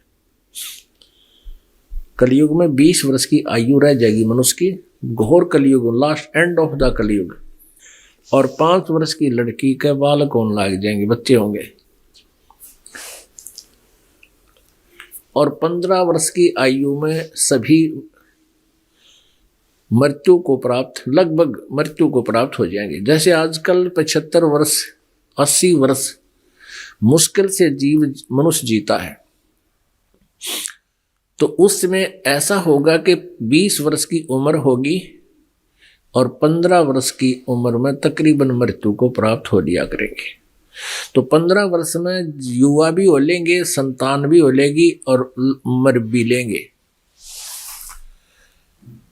तो वो 15-20 वर्ष भी गणे दिखा करेंगे। जैसे अब हम सोच रहे हैं 100 वर्ष, जैसे आज जिन बच्चों की उम्र 20-22 वर्ष की है, वह उनको कोई यूं कह देते भाई तेरी उम्र 80 साल है, कोई हाथ दिखा दे, खुश होता है 80 साल है बहुत तेरी है। और जब 80 के निकट आवे है, जब ने सोचे भगवान 10 से 1 वर्ष और हो जाए, यदि शरीर स्वस्थ है, अस्वस्थ तो फिर नहीं कहता मेरी जीवन रहे, नो कहे भगवान ठीक ठाक मर बेसक जाऊं पर दुखी ना हो, मतलब मरने की भी अटकल लानी पड़ती है। लेकिन यह सोचने से नहीं, ये परमात्मा की भक्ति से, परमात्मा की कृपा से ही ये बुढ़ापा भी ठीक जीव का रहता है, और उसके लिए हमने पहले से ही प्रयत्न करना पड़ेगा। प्रश्न नम्बर 5, परमात्माले ब्रह्मा विष्णु महेशलाई कुन रूपमा भेट्नुभयो तथा उहाँहरूलाई कुन चाहिँ मन्त्र प्रदान गर्नुभयो? त्रिदेव ब्रह्मा विष्णु महेशलाई परमात्माले आफ्नो अग्नि ऋषि नाम बताउनुभयो र उहाँहरूलाई प्रथम नाम दिएर आफ्ना शिष्य पनि बनाउनुभयो। सुन्नुहोस् ब्रह्मा विष्णु महेशलाई परमात्माले भेट्नु भएको वास्तविक कथा। आदरणीय गरीबदास साहब जी कहते हैं कि परमेश्वर परम अक्षर ब्रह्म कबीर जी मुझे साथ लेकर जब गए तो यहाँ के उस चीफ जस्टिस के सामने, पहले तो ब्रह्मा विष्णु महेश के लोक में गए, तो जहाँ भी परमात्मा जाते थे तो सभी खड़े होकर के उनका सत्कार करते थे। हम बैरागी ब्रह्म पद सन्यासी महादेव, सो हम मंत्र दिया शिव जी को वो करे हमारी सेव। कबीर परमात्मा कहते हैं कि विष्णु जी को हमने पहला मंत्र दिया था, उनको केवल एक मंत्र, इन 500 में से एक मंत्र दिया था, हरियम नाम दिया था, वो शिष्य बने थे, क्योंकि सभी आत्मा उस परमात्मा की है। सबसे पहले कबीर परमात्मा ब्रह्मा जी को मिले थे, अग्नि ऋषि नाम अपना रखा था, दाता ने बताया था कि मैं अग्नि ऋषि हूँ। ब्रह्मा जी को सारा ज्ञान समझाया, सृष्टि रचना सुनाई, प्रभावित हुआ, क्योंकि ये भी आत्मा भगवान के लिए तड़प रही हैं। 1000 वर्षों तक तप करते रहे, डरे डुबा दिए, काल ने उल्टी साधना करवा के इनको एटम बम बना लिया, सिद्धियाँ युक्त कर दिया। ये हठ योग करने से कोई लाभ नहीं होता, काल की प्रेरणा, काल का ही मटेरियल इसके अंदर संग्रह होता है, वो नहीं करना हमने। तो ब्रह्मा जी को परमात्मा मिले, सारी कथा सुनाई, बड़ा प्रभावित हुआ और बताया कि बच्चा गुरु के बिना मोक्ष नहीं होगा। ब्रह्मा जी ने उपदेश लिया, परमात्मा ने उनको ओम मंत्र दिया, क्योंकि वो वेद पढ़ा करता, ओम से प्रभावित था। तो परमात्मा चाहते थे एक बार स्टार्ट हो जाए किसी तरह, फिर मैं इसको सही मंत्र दे दूंगा, इसका पीछा छूट जाएगा और ब्रह्मा फिर सबको बता देगा, क्योंकि ज्ञान प्रचार यही कर रहा है, मेरा काम हल्का हो जाएगा। उसके बाद विष्णु जी के पास गए, विष्णु जी ने खूब ध्यान से सुना और उन्होंने भी परमात्मा से दीक्षा ली, उनको हरियम नाम दे दिया। सिर्फ ये देखना चाहते कि एक बार ये मेरी बात को स्वीकार करें किसी तरह। फिर शिव जी के पास गए, बड़ा सत्कार किया भगवान शिव ने ऋषि जी का, ऋषि रूप में परमात्मा का, और खूब ज्ञान सुना, सारी बात स्वीकार की और उनको ये सोहम मंत्र दिया। कबीर साहब कहते हैं सोहम मंत्र हम जग में लाए और सार शब्द हमने गुप्त छिपाए। ये सोहम मंत्र किसी भी ग्रंथ में नहीं मिलेगा, वेद गीता और पुराणों में। परमात्मा कहते हैं सोहम शब्द हम जग में लाए और सार शब्द वो तो अभी किसी को बताऊंगा नहीं, अब समय आया था वो बताने का, अब दास ने सबको देने लगे, तो अधिकारी होते जाएंगे उनको सार शब्द देते जाएंगे। फिर क्या किया, इस काल ने देखा कि ब्रह्मा विष्णु महेश ये तीनों के में उठ पटांग सी बात कर रहे हैं, इनके हृदय में कुछ और ही सोच होगी है। अंदर से ऐसी भावना भर दी और आकाशवाणी कर दी कि ये झूठ बोलता है, क्या वेदों में लिखा है ऐसा जो ये बताता है?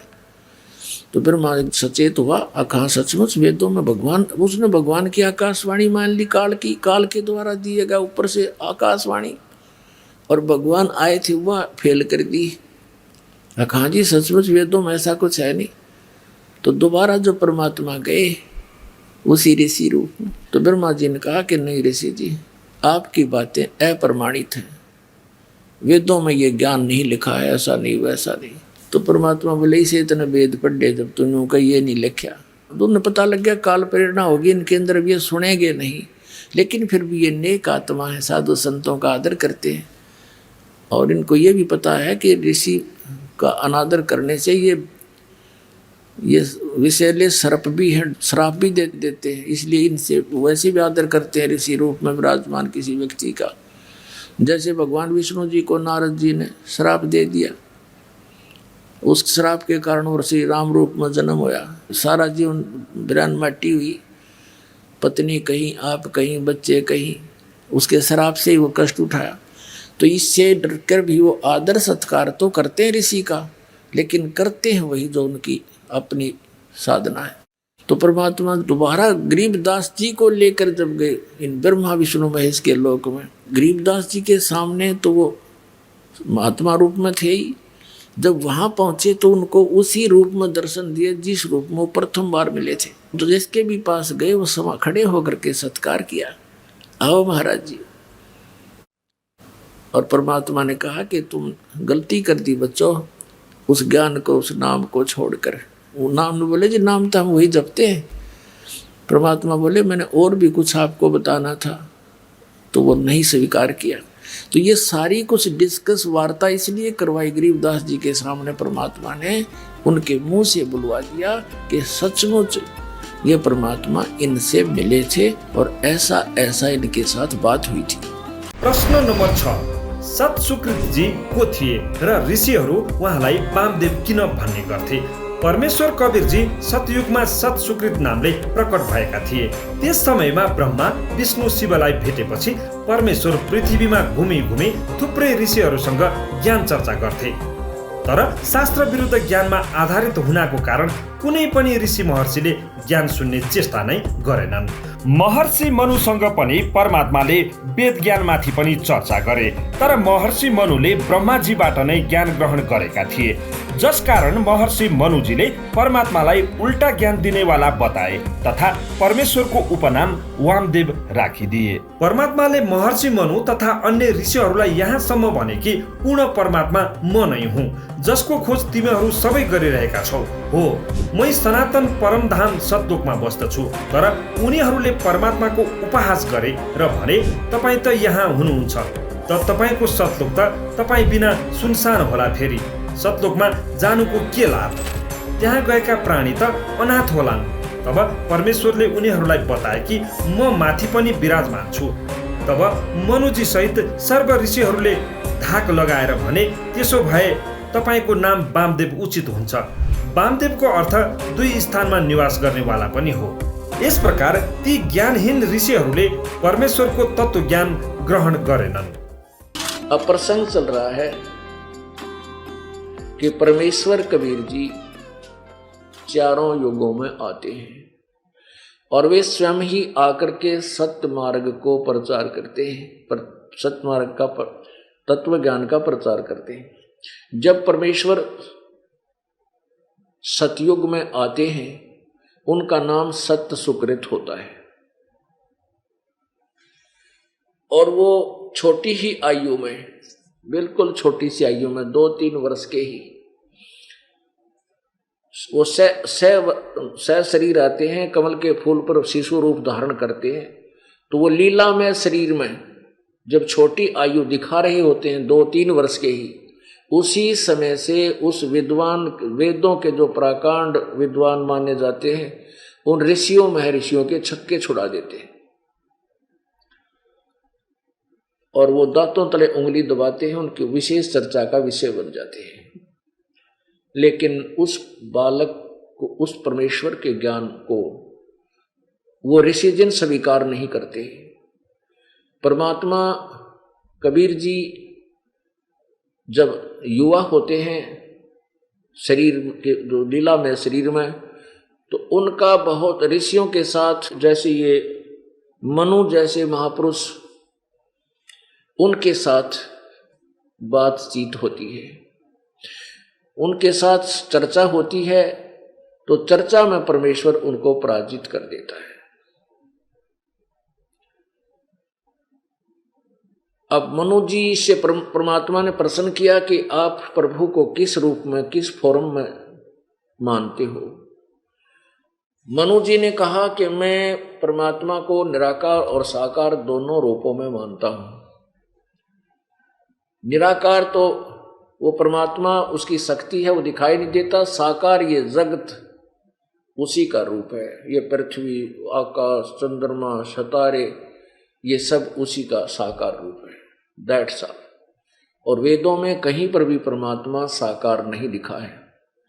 परमात्मा वास्तव में निराकार ही है। समाधि दशा में उसका केवल प्रकाश देखा जा सकता है। परमात्मा कहते थे, एक ज्ञान नेत्रहीनो। एक तरफ आप कहते हो कि परमात्मा का प्रकाश देखा जाता है, उधर से कह रहे हो कि परमात्मा पूर्ण रूप से निराकार है। ये पृथ्वी, चांद, सितारे ये भगवान नहीं है, ये तो भगवान की द्वारा रची गई एक सृष्टि है। परमात्मा सृष्टा न्यारा है। तुम्हारी बुद्धि पर पत्थर पड़े हुए हैं।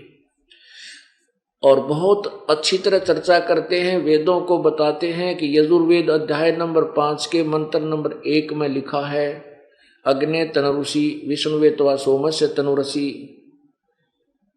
वो परमात्मा सशरीर है और उस परमेश्वर का, उस अमर पुरुष का सबके पालन धारण पोषण करने के लिए, यहाँ करके संभालने के लिए भी उस परमेश्वर का एक शरीर है। तो परमात्मा कहते हैं, कहा करते थे कि मैं ही वो परमेश्वर हूं और मैं ही दोनों स्थानों पर रहता हूं। ऊपर सचखंड सतलोक में, ऊपर के लोकों में भी मैं ही हूं और यहां भी मैं अपने यथार्थ ज्ञान को बताने के लिए आया हूं। अब परमात्मा यथार्थ ज्ञान कहते हैं, परमात्मा के परमेश्वर साकार है। और ऋषि जी कहते थे, ऋषियों ने सब आपस में जो अज्ञान फैला रखा था वो जैसे अभी तक है कि वो निराकार है। तो परमात्मा साकार बताते थे कि कबीर जी जो है साकार बताते थे अपना स्वरूप, और वो निराकार मानते थे। इसलिए परमात्मा कबीर जी का ज्ञान उन ऋषि महर्षियों के कति विपरीत था।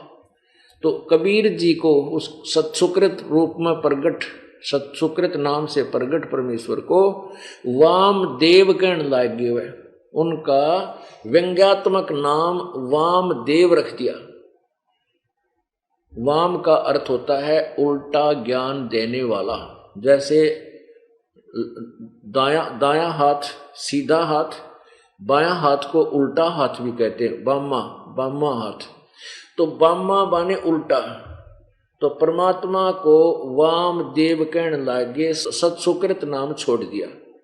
जैसे किसी का नाम बुंडा धर ले गांव में, बुंडा माने मतलब कुरूप, और वो चाहे कैसा भी हो, फिर उसने बुंडा क्या अगर पूरा गांव उसके ओरिजिनल नाम से अपरिचित हो जाते हैं। हमने खूब देखा गांव में, तो वो बुंडा क्या करें, और वो भी बुंडे नाम तो थोड़ा बोले, जल्दी बोले, क्योंकि वो परिपक्व नाम हो जाता उसका। तो ऐसे ही उस परमेश्वर का नाम वामदेव रख दिया। और वाम का अर्थ है दो, यानी ऊपर भी रह नीचे भी रह, कहते यू है वो वामदेव, ऊपर भी रहता नीचे भी रहता है। यानी उस परमेश्वर के यथार्थ ज्ञान को स्वीकार किया, नहीं बकवाद करने लागे या मनु जैसे अज्ञानी। अब पुण्यात्माओं, आपको थोड़ा सा झलक दिखाते हैं शिव पुराण में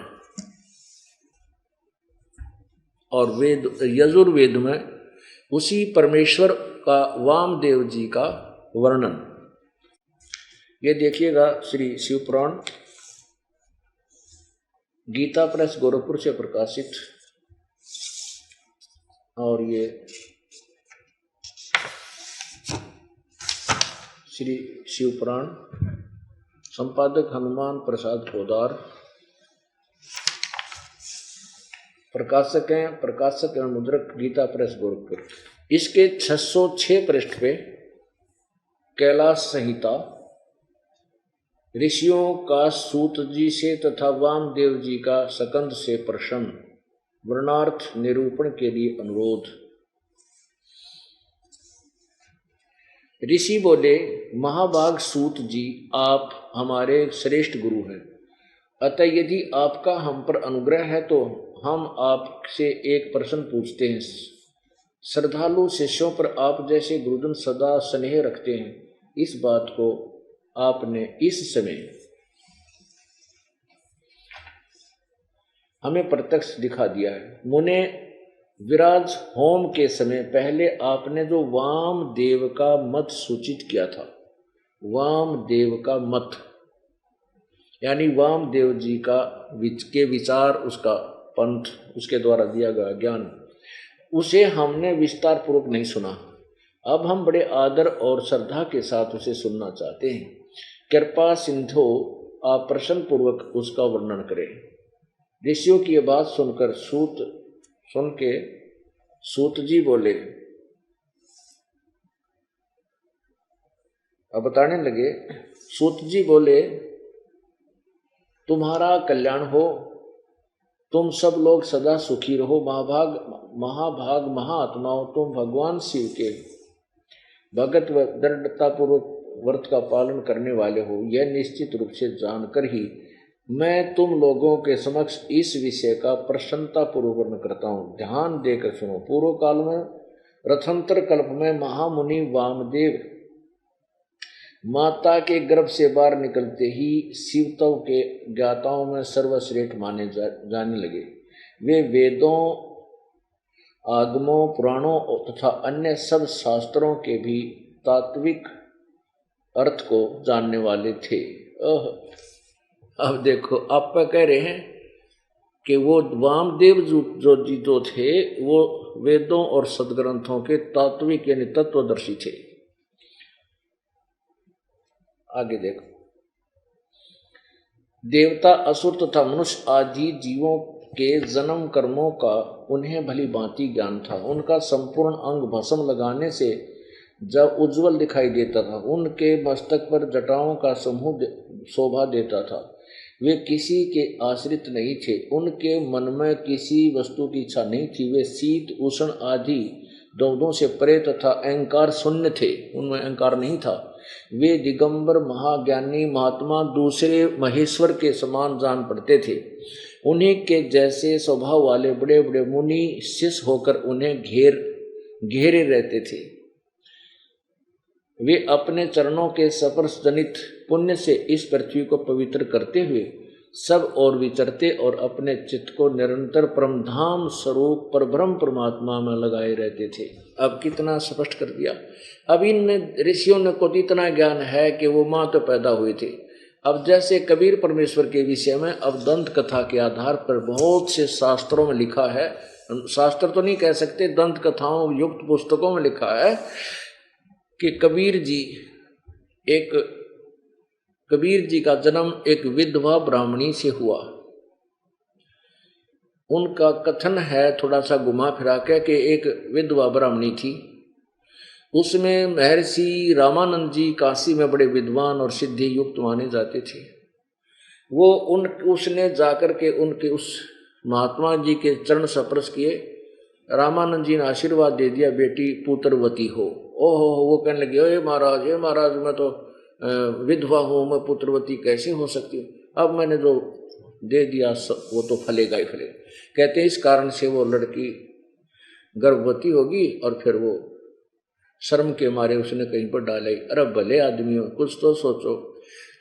ब्राह्मण कुल में लड़कियों का पुनर्विवाह नहीं होता था उसमें, लेकिन उनकी ड्रेस अलग बना दी जाती थी। वो सफ़ेद साड़ी बांधते थे, सफ़ेद उनका वाणा होता था, वेशभूषा होती थी।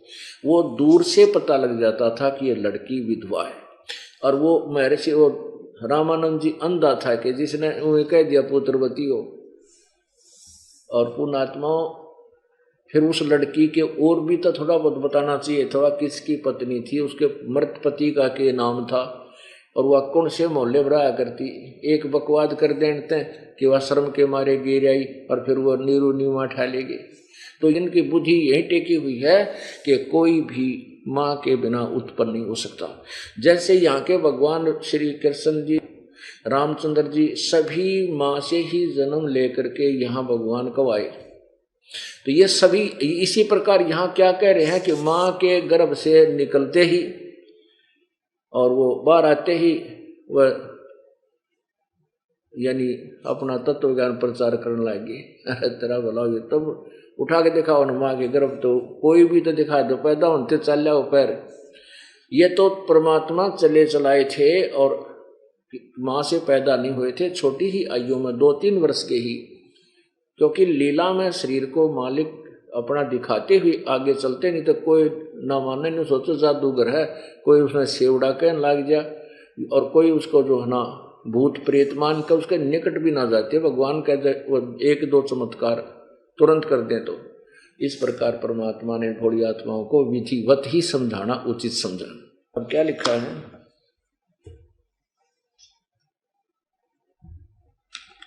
फिर देखिएगा। वामदेव माता के गर्भ से बाहर आते ही निकलते ही शिवत्व के ज्ञाताओं में सर्वश्रेष्ठ माने जाने लगे। वे वेदों, आगमों, पुराणों और अन्य सब शास्त्रों के भी तात्विक अर्थों को जानने वाले थे। फिर वो घूमते फिरते रहते थे, इन सब संतों ऋषियों के साथ विचार विमर्श करते थे और उनके छक्के छुड़ाकर फिर आगे चल पड़ते थे। एक बार इसमें लिखा है कि वो वामदेव जी अपने कुछ शिष्य जो बन गए थे उनके साथ कार्तिकेय के पास गए, जो भगवान शिव का पुत्र है, उसको सकंद भी कहते हैं। उसके पास गए तो उनसे क्या वार्ता की, ये देखिएगा। पृष्ठ 610 पे शिव पुराण और कैलाश संहिता में श्री सकंद ने कहा, महाभाग मुनीश्वर वामदेव, तुम्हें साधुवाद है, क्योंकि तुम भगवान शिव के अत्यंत भक्त हो और शिव तत्वों के ज्ञाताओं में सबसे श्रेष्ठ हो। तीनों लोकों में कहीं कोई ऐसी वस्तु नहीं है जो तुम्हें ज्ञात ना हो, तथापि तुम लोक पर अनुग्रह करने वाले हो, इसलिए तुम्हारे समक्ष इस विषय का वर्णन करूंगा। इस लोक में जितने जीव हैं वे सब नाना प्रकार के शास्त्रों से मोहित हैं। परमेश्वर की अति विचित्र माया ने उन्हें परमार्थ से वंचित कर दिया है। परमेश्वर की अति विचित्र माया ने उन्हें परमार्थ से वंचित कर दिया है।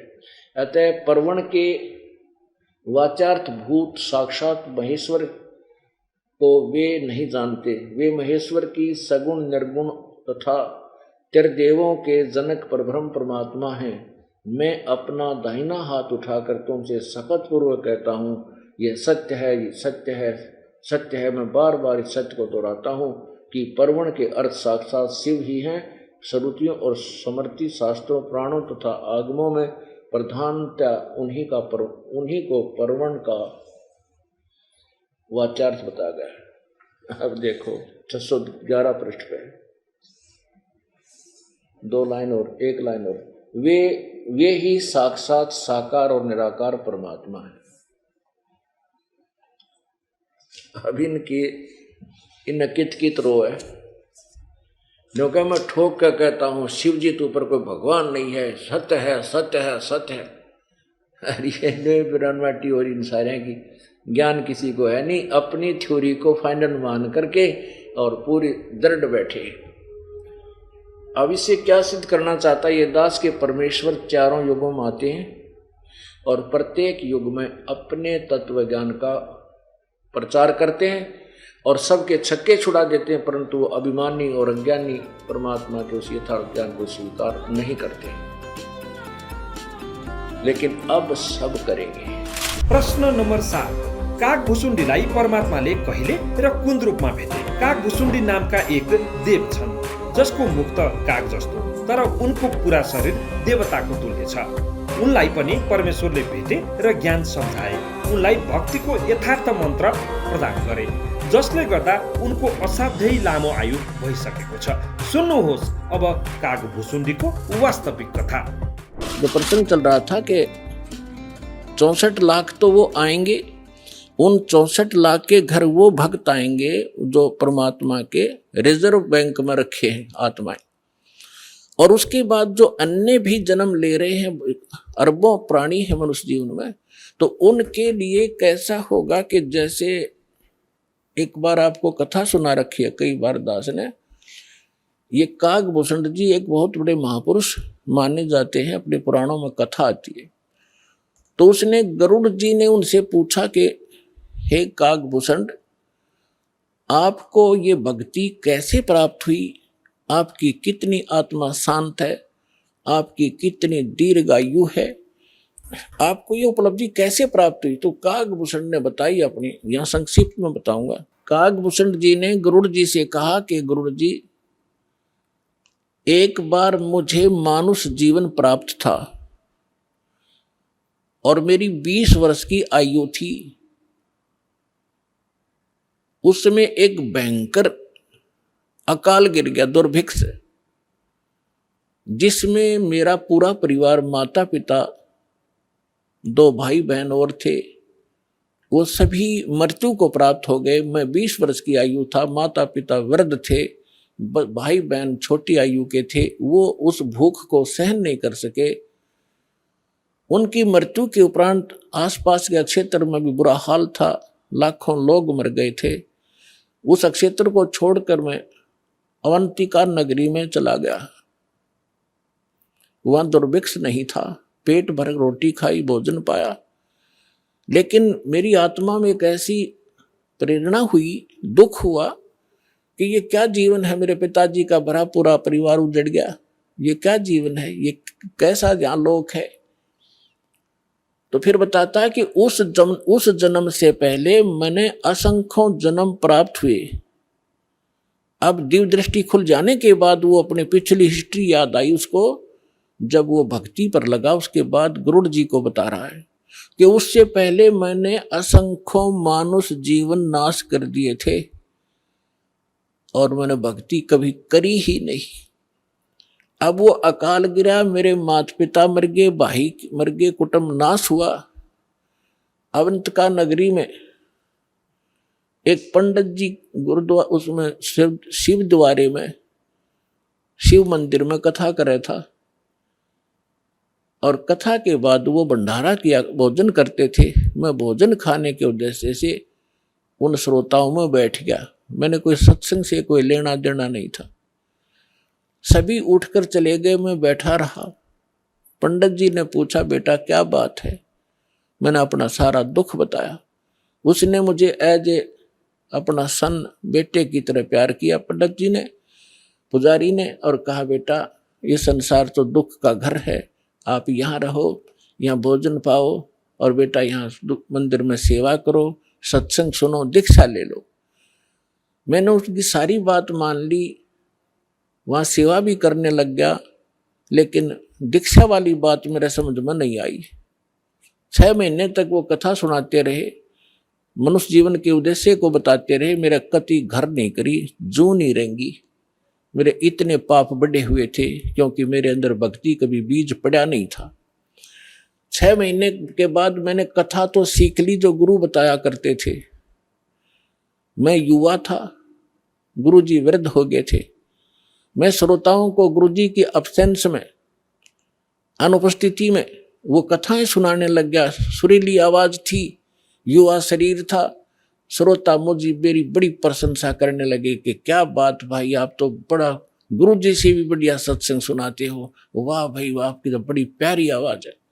इस जीव को बहुत प्रकार से ये हानि होती है, वो फाउल पॉइंट भी आपके रूबरू किए जाते हैं ताकि आप फिर से गलती ना कर जाओ, इसलिए ये कथाएं सुनाई जाती हैं। अब उन श्रोताओं की प्रशंसा से मेरे अंदर हवा भर गई, मैं अभिमानी हो गया, अहंकार भर गया। एक दिन गुरुजी आए, मंदिर में पूजा के उद्देश्य से बाहर से आए, और मैं श्रोताओं के बीच में बैठा था, प्रशंसा सुन रहा था। मैंने गुरुजी को बैठे बैठे ही दर्शन कर लिए, प्रणाम भी नहीं करा, बस यूं देख लिया। जबकि गुरुजी को खड़ा होके मैं खड़ा नहीं हुआ। मान बढ़ाई का मारा कि मेरी बेइज्जती हो जाएगी जब मैं खड़ा हो गया था, क्योंकि प्रशंसक सामने बैठे थे। अब गुरु जी को कोई ध्यान नहीं था, उसको तो कोई मतलब लेना देना ही नहीं होता। नियम बता दिए, जो पालन करेगा सफल होगा, जो तोड़ेगा खंडित करेगा वो दंडित होगा। गुरु जी जाकर मंदिर में अपनी पूजा अर्चना करने लग गए। आकाशवाणी हुई उस मंदिर में, और भगवान शिव के पुजारी थे वो पंडित जी। आकाशवाणी हुई, भगवान शिव ने कहा कि रे धुरत, तेरे को 1 लाख वर्ष के लिए नरक में डालूंगा। ये आकाशवाणी सुन ली गुरुजी ने। अपने आत्मा परमात्मा के कबीर साहब कहते हैं, बहुत प्यारा बालक माँ का। गुरु पिता को अपना बेटा या बेटी बहुत प्यारी होती है, लेकिन माँ को पिता से भी कई गुना और प्रेम बच्चों में होता है, स्वाभाविक है। और कहते हैं गुरु जी को उससे भी 100 गुना होता, माँ से भी ज्यादा 100 गुना प्यारे होते अपने शिष्य। उनके भविष्य के बारे में वो इतना चिंतित रहता है। कहते हैं बहुत प्यारा बालक माँ का, उनसे बढ़कर शिष्य गुरुओं का। तो यहाँ गुरु जी ने जब सुना कि कागभूषण को, उसका नाम कुछ अन्य था, कि भगवान शिव कैसे नाराज हो गए इस बालक पर, क्या गलती की। वो एकदम छोड़कर पूजा को आया कि बेटा क्या गलती की तूने, अक्षमा याचना कर। रे बालक दर शिव का ध्याना, ताते बख्शे तेरे प्राणा। तो उसने पूछा, तो गुरुजी ने प्रार्थना की, हे भगवान शंकर, हे महाराज, क्या गलती होगी आपके बच्चे से, माफ करो बालक है, माफ करो बालक है। तब आकाशवाणी हुई कि इस धूर्त ने मेरे भक्त की इंसल्ट की है। जब ये गुरु के साथ ऐसा व्यवहार कर सकता है तो मेरे साथ कैसा करेगा। पुण्यात्मा परमेश्वर कबीर जी भी कहते हैं कि गुरु गोविंद कर जानियो, रहियो शब्द समाए, मिले जब दंडवत बंदगी, नहीं तो पल पल ध्यान लगावे। गुरु मानुष कर जानते ते नरक ये अंध, हुआ दुखी संसार में फिर आ गए यम के फंद। तो शंकर भगवान ने कहा कि इस धूर्त ने जब ये गुरु की बेइज्जती कर सकता है तो मेरे लोक में आकर ना जाने क्यों धुमसता रहेगा। ऐसे धूर्त की मुझे आवश्यकता नहीं है, इसको नरक में ठोकूंगा 1 लाख वर्ष के लिए। अब गुरु जी ने फिर कई घंटों तक प्रार्थना की, आपका बालक है, बच्चा है, क्षमा करो दाता, कुछ हल्की सजा करो इसकी। तब उसने कहा कि भी देखो मेरा वचन खाली नहीं जागा, जो बोल दिया ये वापस मैं ले नहीं सकता, इसको नरक में तो रहना पड़ेगा, लेकिन वहां यमदूतों से इसको कष्ट नहीं होने दूंगा। अब कागभूषण कहता है फिर मेरी कुछ समय के बाद मृत्यु होगी, मुझे 1 लाख वर्ष तक नरक में रहना पड़ा, लेकिन वहां यमदूतों ने भगवान शंकर की आज्ञा से मुझे कष्ट नहीं दिया, लेकिन रहना पड़ा नरक में। अब उदाहरण के लिए दास आपको सुनाता है कि जैसे कोई वर्तमान सरकार का मंत्री है और मंत्री का कोई मित्र है, उसकी किसी कारण से जेल हो जाती है, तो वो मंत्री उसको जेल से नहीं छुड़वा सकता। वहां के कर्मचारी अधिकारियों को, जेल सुप्रिटेंडेंट को कह देगा कि इसको कुछ नहीं कहना है, तो रहेगा जेल में, लेकिन वो उसको सजा कुछ नहीं, उसको दिक्कत कुछ नहीं करेंगे। तो वह सजा तो होए गई, वह दिक्कत हो या ना हो, कहने का भाव ये। तो फिर ये कागभूषण क्या बताता है कि उसके बाद में 1 लाख वर्ष यम उस नरक न भोगे के फिर मेरा जन्म हुआ। तो एक लोम उस समय मेरा भक्ति बीज गिर गया, वो उस जन्म में, उससे पहले मेरा भक्ति बीज पड़ा नहीं था।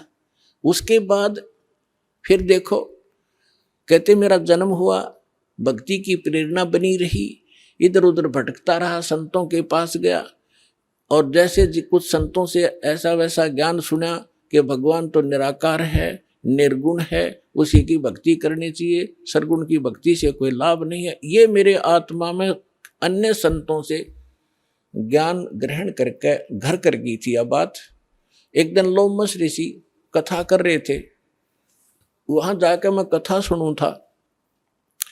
और लोमस ऋषि जी सरगुण के ऊपर कथा कर रहे थे, सरगुण भगवान के ऊपर। तो मैंने कहा कि ऋषि जी सरगुण तो सब नाश हो जाई, मैं तो हूँ निर्गुण का अधिकारी, मुझे तो निर्गुण कथा सुनाओ भगवान की। लोमस ऋषि ने बहुत से प्रमाण दिए कि बेटा सरगुण बिना निर्गुण क्या गावे। अगर भगवान को आपने सरगुण में नहीं देखा तो निर्गुण का क्या लाभ उसका। जैसे वृक्ष बीज के माही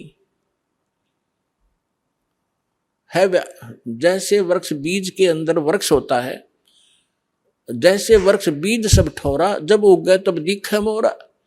एक आम का गुठली है और वह गुठली के अंदर वो आम निर्गुण रूप में है, निराकार समझो, जैसे तुम निराकार कहते हो।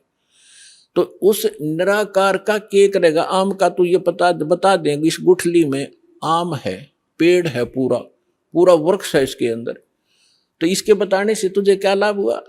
अब उस बीज को बीजा जावे गुठली को, फिर वो पौधा बने, फिर वो पेड़ बने और फिर वो आम लगे। तो सरगुण बिना निर्गुण किए गावे। तो भगवान का लाभ जो है सरगुण से ही होगा, निर्गुण के गीत गान तो नहीं होगा। अब कहने लगे मेरे ये उदाहरण बहुत से उन्होंने दिए पर मेरी बुद्धि में ग्रहण नहीं हुए।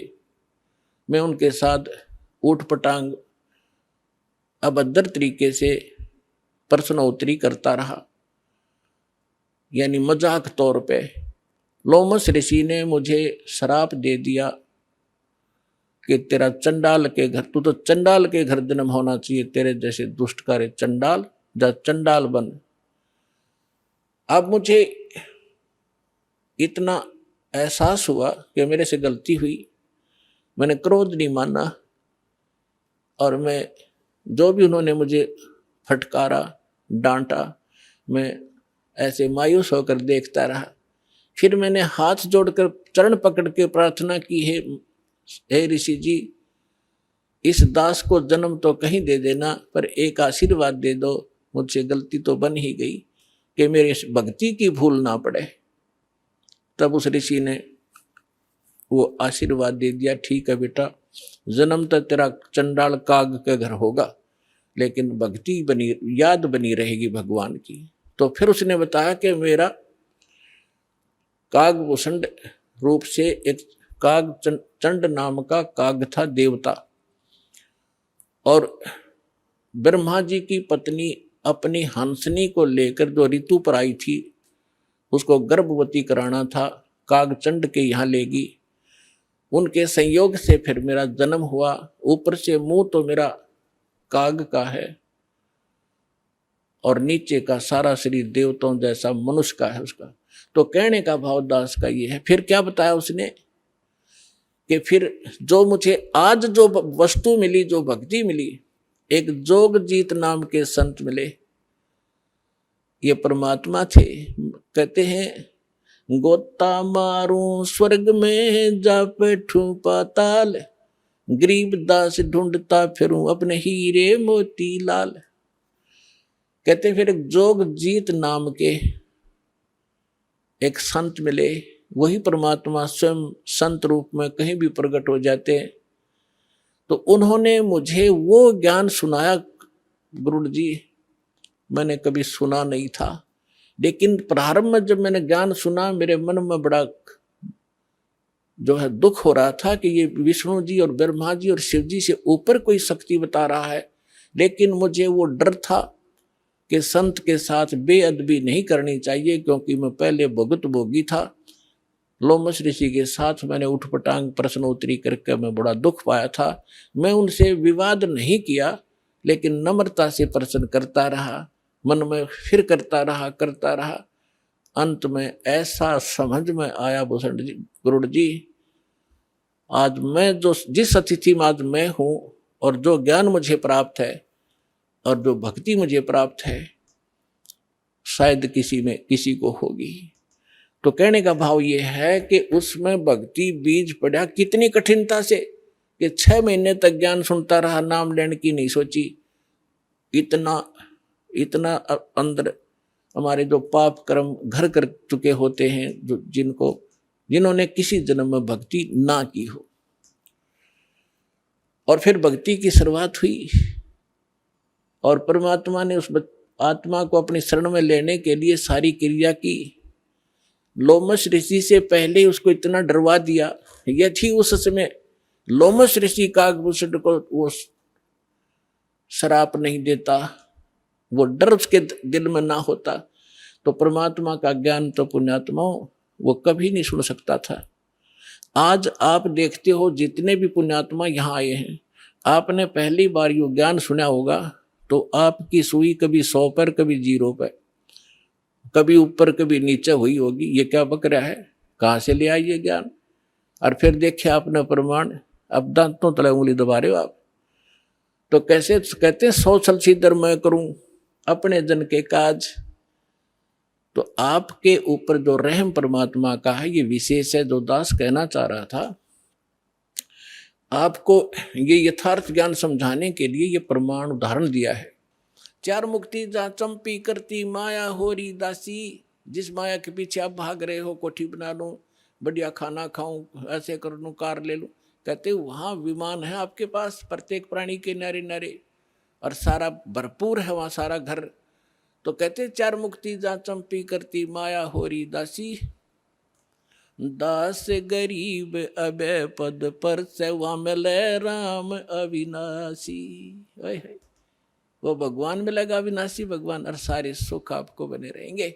वो स्थान है सतलोक, जहां आपको इस मंत्र और साधना से पहुंचाया जाएगा।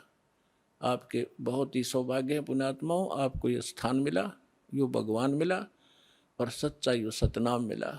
इसको बना के रखना और सिर धड़की बाजी लगा दो। कहते समझा है तो सिर धड़ पाओ, बहुत नीरे ऐसा दाव।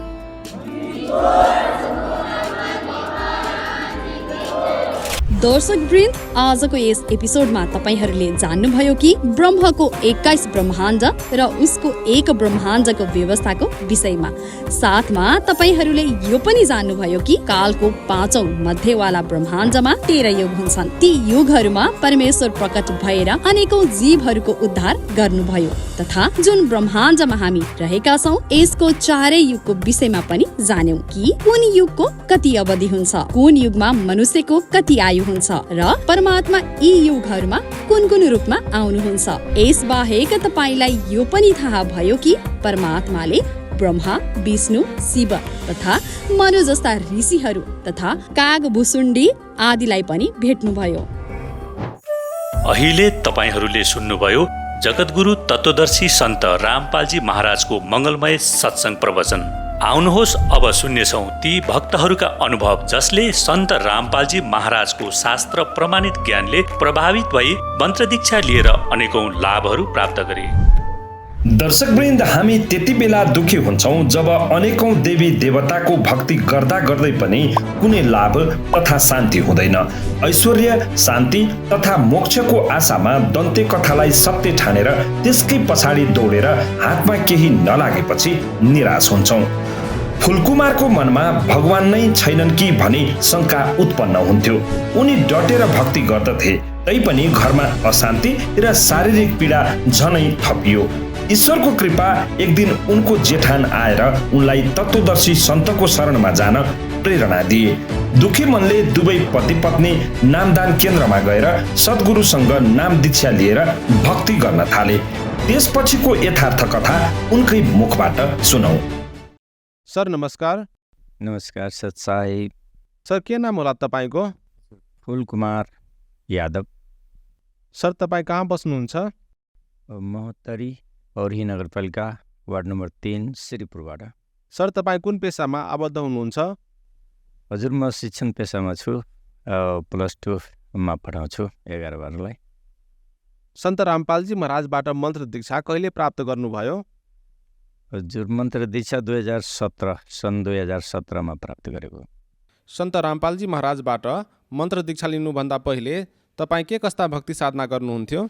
यही देवी देवताका ब्रह्मा विष्णु महेश शङ्कर के भन्छ भने हनुमानजी घरका कुलका देवताहरूलाई पूजा गर्ने गर्थे। सर तपाईँ ब्रह्मा विष्णु महेश हनुमान तथा कुलदेवताको भक्ति साधना गर्दा गर्दै सन्त रामपालजी महाराजको शरणमा किन जानुभयो? हजुर, कारण त थुप्रै छ। त्यसमा सबभन्दा ठुलो कारण त्यति बेलाकै तत्कालीन कारण भनेको मेरो श्रीमतीलाई भूत प्रेतले एकदमै सताएको थियो। धेरै परेशान थिएँ। त्यो भक्त ओझाहरूसँग धामी झाँक्री कहाँ चेक गराएर त्यो झारफुक गराएर थाकिसकेको थिएँ। थुप्रै परेशान भएको थिएँ। कहिलेकाहीँ त्यो यो होइन कि रोग लागेको हो कि भनेर हस्पिटल पनि लान्थेँ, हस्पिटलमा चेक गराउँथेँ। लास्टमा एकचोटि काठमाडौँ एभरेस्ट क्लिनिकमा चेक गराएको मलाई करिब करिब याद छ। 17वटा चेक गराएको थिएँ। एकै दिन 17 चेक गरेँ। कुनै पनि बिमारी फेला परेन, कुनै पनि रोग फेला परेन। जहाँ पनि चेक गराउँदाखेरि कुनै पनि रोग फेला नपर्ने र साह्रै परेशान थिएँ। त्यतिकैमा 2 वर्ष अगाडि मेरो जेठान सन्त रामपालजी महाराजबाट उपदेश लिनुभएको थियो र मलाई धेरैचोटि भन्नुभयो कि तपाईँ पनि लिनुहोस् उपदेश, राम्रो हुन्छ, तपाईँको श्रीमतीलाई परेशानी छ, ठिक भइहाल्छ, तपाईँलाई धेरै राम्रो हुन्छ, लिनुहोस् भनेर धेरैचोटि भन्नुभएको। तर म यो सांसारिक माया मोहमा भनौँ, यो देवी देवताको पूजा अर्चनामा धेरै लागेका कारण मलाई यो छोड्न अप्ठ्यारो हुन्थ्यो। मेरो श्रीमती दिनदिनै पूजा गरेर मात्रै खाना खाने, नुहाएर पूजा गर्ने, त्यसपछि मात्रै खाना खाने, त्यस्तो थियो। त्यही पनि धेरै परेशानी थियो, जसका कारण सन्त रामपालजी महाराजको शरणमा हामी गयौँ। तपाईँको श्रीमतीलाई जुन भूत प्रेतको बाधा थियो, के सन्त रामपालजी महाराजबाट मन्त्र दीक्षा लिएपछि ती भूत प्रेतको समस्याबाट छुटकारा पाउनुभयो? सर, छुटकारा मात्रै होइन कि एकदमै निर्मूलै भयो। नाम दीक्षा लिनुभन्दा अगाडि मेरो श्रीमतीले स्मरण मात्रै गरेको थियो कि उसलाई धेरै हल्का महसुस भयो, राम्रो फिलिङ भयो र त्यसपछि उसले ल जाउँ, आश्रममा जाउँ, घुम्न जाउँ भनेर भन्यो। अनि हामी घुम्न मात्रै आएका थियौँ यहाँ बर्दिवास नामदान केन्द्रमा। त्यहाँ पुगेपछि हामी सबैजनाले मन्त्र सन्त रामपालजी महाराजबाट मन्त्र दीक्षा लियौँ र त्यसपछि मन्त्र गर्दै जाँदाखेरि केही दिनमै भूत प्रेतबाट निकै टाढा भयो र धेरै सन्तुष्टि भयो। सन्त रामपालजी महाराजबाट मन्त्र दीक्षा लिएपछि अरू के लाभहरू प्राप्त भए? हजुर, लाभ त थुप्रै भएको। एउटा त भूत प्रेतबाट निको भयो। त्यसपछि म पनि परेशान थिएँ, यो जगतहरूबाट थुप्रै परेशान थिएँ। +2मा 2065 सालमा मैले नियुक्ति पाएँ, तर जगतले मलाई धेरै परेशान गरेको थियो। फुल पेमेन्ट कहिले पनि नदिने, तलब कम गरेर दिने गरेको थियो। तर यहाँ सन्त रामपालजी महाराजबाट मन्त्र दीक्षा लिएपछि जब यसमा मेरो भक्ति बढ्यो, त्यसपछि बिस्तारै सन्त रामपालजी महाराजका शिष्यहरूले भन्नुभयो कि पाठ लगाउनुहोस् न, तपाईँको त सब काम भइहाल्छ भनेर भन्नुभयो र मैले त्यही अनुसार गरेँ। सन्त रामपालजी महाराजको शरणमा मैले पाठ लगाएँ, प्रार्थना गरेँ। अनि त्यसपछि मेरो काम कसरी सम्पन्न भयो मैले आश्चर्यमा परेँ, किनकि जो पनि मेरो एन्ट्री थियो जगतहरू र प्रार्थना लगाएपछि तिनीहरू सबै नर्मल भयो र एकाएक मेरो पेमेन्ट फुल दिन थाल्यो। सबैजनाले सही गर्यो र फुल पेमेन्ट अहिले मैले पाइरहेको छु। धेरै ठुलो उपलब्धि छ। मेरो श्रीमतीलाई विद्यालय स्कुल जान धेरै अप्ठ्यारो हुन्थ्यो। कहिले पैदल जाने, कहिले साइकलले जाने, धेरै अप्ठ्यारो हुन्थ्यो। उसको इच्छा थियो गाडी किन्नु। परमात्माको दयाले, सन्त रामपालजी महाराजको दयाले हामीले त्यो पनि प्राप्त गर्यो। एउटा स्कुटी किनिदियौँ र मेरो दाजुभाइबाट छुट्टिएपछि जम्मा 10 कट्ठा मात्रै मसँग खेत थियो। खानालाई जेन तेन पुग्थ्यो। सन्त रामपालजी महाराजको दयाले अहिले 1.5 बिघा खेत भएको छ आर्थिक उपलब्धि पनि धेरै राम्रो छ। छोरीलाई सिभिल इन्जिनियर पढाइरहेको छु। आर्थिक उन्नति एकदम राम्रो छ। सन्त रामपालजी महाराजबाट मन्त्र दीक्षा लिनुभन्दा पहिलेको भक्ति साधनामा र सन्त रामपालजी महाराजबाट मन्त्र दीक्षा लिइसकेपछिको भक्ति साधनामा तपाईँले के भिन्नता पाउनुभयो? सन्त रामपालजी महाराजबाट मन्त्र दीक्षा लिनुभन्दा अगाडिको भक्ति साधना धेरै अप्ठ्यारो थियो, धेरै कष्टपूर्ण थियो। भोकै बसेर धेरै व्रत गर्नुपर्ने। म आफै 6 वर्ष पूर्णिमाको पूजा गरेको थिएँ। मेरो कुनै पनि काम पुरा भएको थिएन। मेरो श्रीमतीले दिनदिनै पूजाआजा गरेर खान्थ्यो, सबै थोक गर्थ्यो, तर केही पनि भएको थिएन। आजको दिनमा सन्त रामपालजी महाराजबाट मन्त्र दीक्षा लिएर भक्ति गर्न एकदम सजिलो भएको छ। खाएर पनि भक्ति गर्न पाउने, भोकै पनि जुन बेला मन लाग्यो त्यही बेला पनि भक्ति गर्न पाउने, काम पनि गर्ने, भक्ति पनि गर्ने, एकदमै सजिलो भएको छ। सन्त रामपालजी महाराजमाथि आरोप लाग्ने गरेको छ कि उहाँले वेद तथा गीताको श्लोक तथा वाणीहरूलाई तोडमोड गरेर पेश गर्नुहुन्छ रे। तर तपाईँ शिक्षित व्यक्ति हुनुहुन्छ, तपाईँले सबै कुरा जाँचबुझ गरेर उहाँबाट मन्त्र दीक्षा लिनुभयो। वास्तविक कुरा के रहेछ बताइदिनुहोस् न। भन्नलाई त जगतले धेरै कुरा भन्नुहुन्छ, अरू मान्छेले त धेरै प्रचारबाजी गर्नुहुन्छ। तर सन्त रामपालजी महाराजले प्रष्टै भन्नुहुन्छ, खुलेआम भन्नुहुन्छ कि मैं अरदास पढा रहा हूँ, अच्छा लगे तो ले लो नहीं तो छोड़ दो। कुनै करचाप छैन। र कुनै शङ्का लाग्छ भने सन्त रामपालजी महाराजले प्रकाशन गरेको किताबहरू, गीता तिम्रो ज्ञान अमृत, जिउने मार्ग पुस्तकहरूमा प्रष्टै लेखिदिनु भएको छ। वेदको यति पेजमा हेर्नुहोस्, फलानु वेदको यति पेजमा हेर्नुहोस्, यति अध्यायमा हेर्नुहोस् भनेर प्रष्टै लेखिदिनु भएको छ। कसैले झुट्टा प्रचार गर्छ, तर उहाँले त प्रष्टै लेखिदिनु भएको छ। मैले भनेको कुरा तपाईँलाई झुटो लाग्छ भने तपाईँ आफै तपाईँहरूले भक्ति गर्ने वेदहरूमा गएर हेर्नुहोस्, तपाईँले के कर्म गर्नुपर्ने छ भनेर। अब त्यो प्रचारबाजी त जसले पनि जसको बारेमा पनि भन्न सक्छन्, तर उहाँले प्रष्टै लेख्नु भएको छ र जो पनि हेरेर आफ्नो सन्तुष्टि प्राप्त गर्न सक्नुहुन्छ।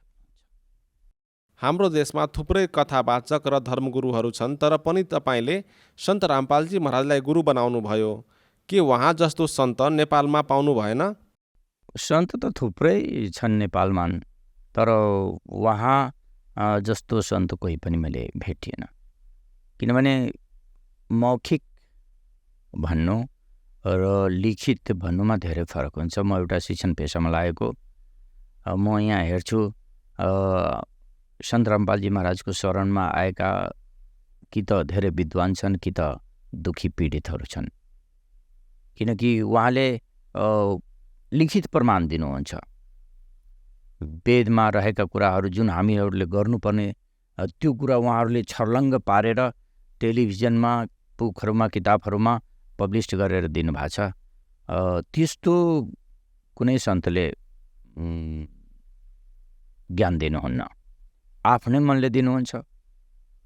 कहिलेकाहीँ हामीले उहाँका ज्ञानहरू थुप्रै झुटा पनि साबित भएको छ, तर सन्त रामपालजी महाराजको ज्ञान वेदमा आधारित, गीतामा आधारित र हामीले जुन प्राप्त गर्नुपर्ने त्यो ज्ञान दिनु भएको छ, जसका कारण हामी उहाँको शरण।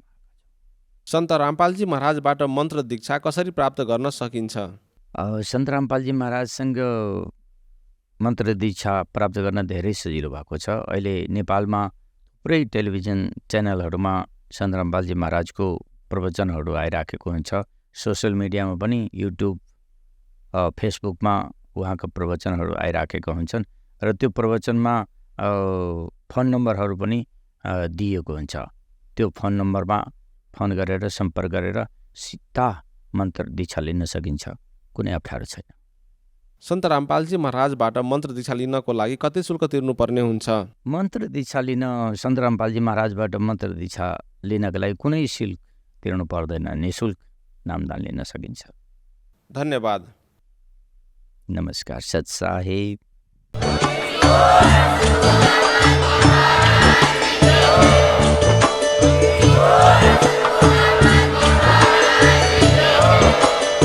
तपाईँ सुन्दै हुनुहुन्थ्यो जगद्गुरु तत्त्वदर्शी सन्त रामपालजी महाराजजीको मङ्गल प्रवचन। अधिक जानकारीका लागि भिजिट गर्नुहोस् हाम्रो वेबसाइट www.jagadgururampalji.org।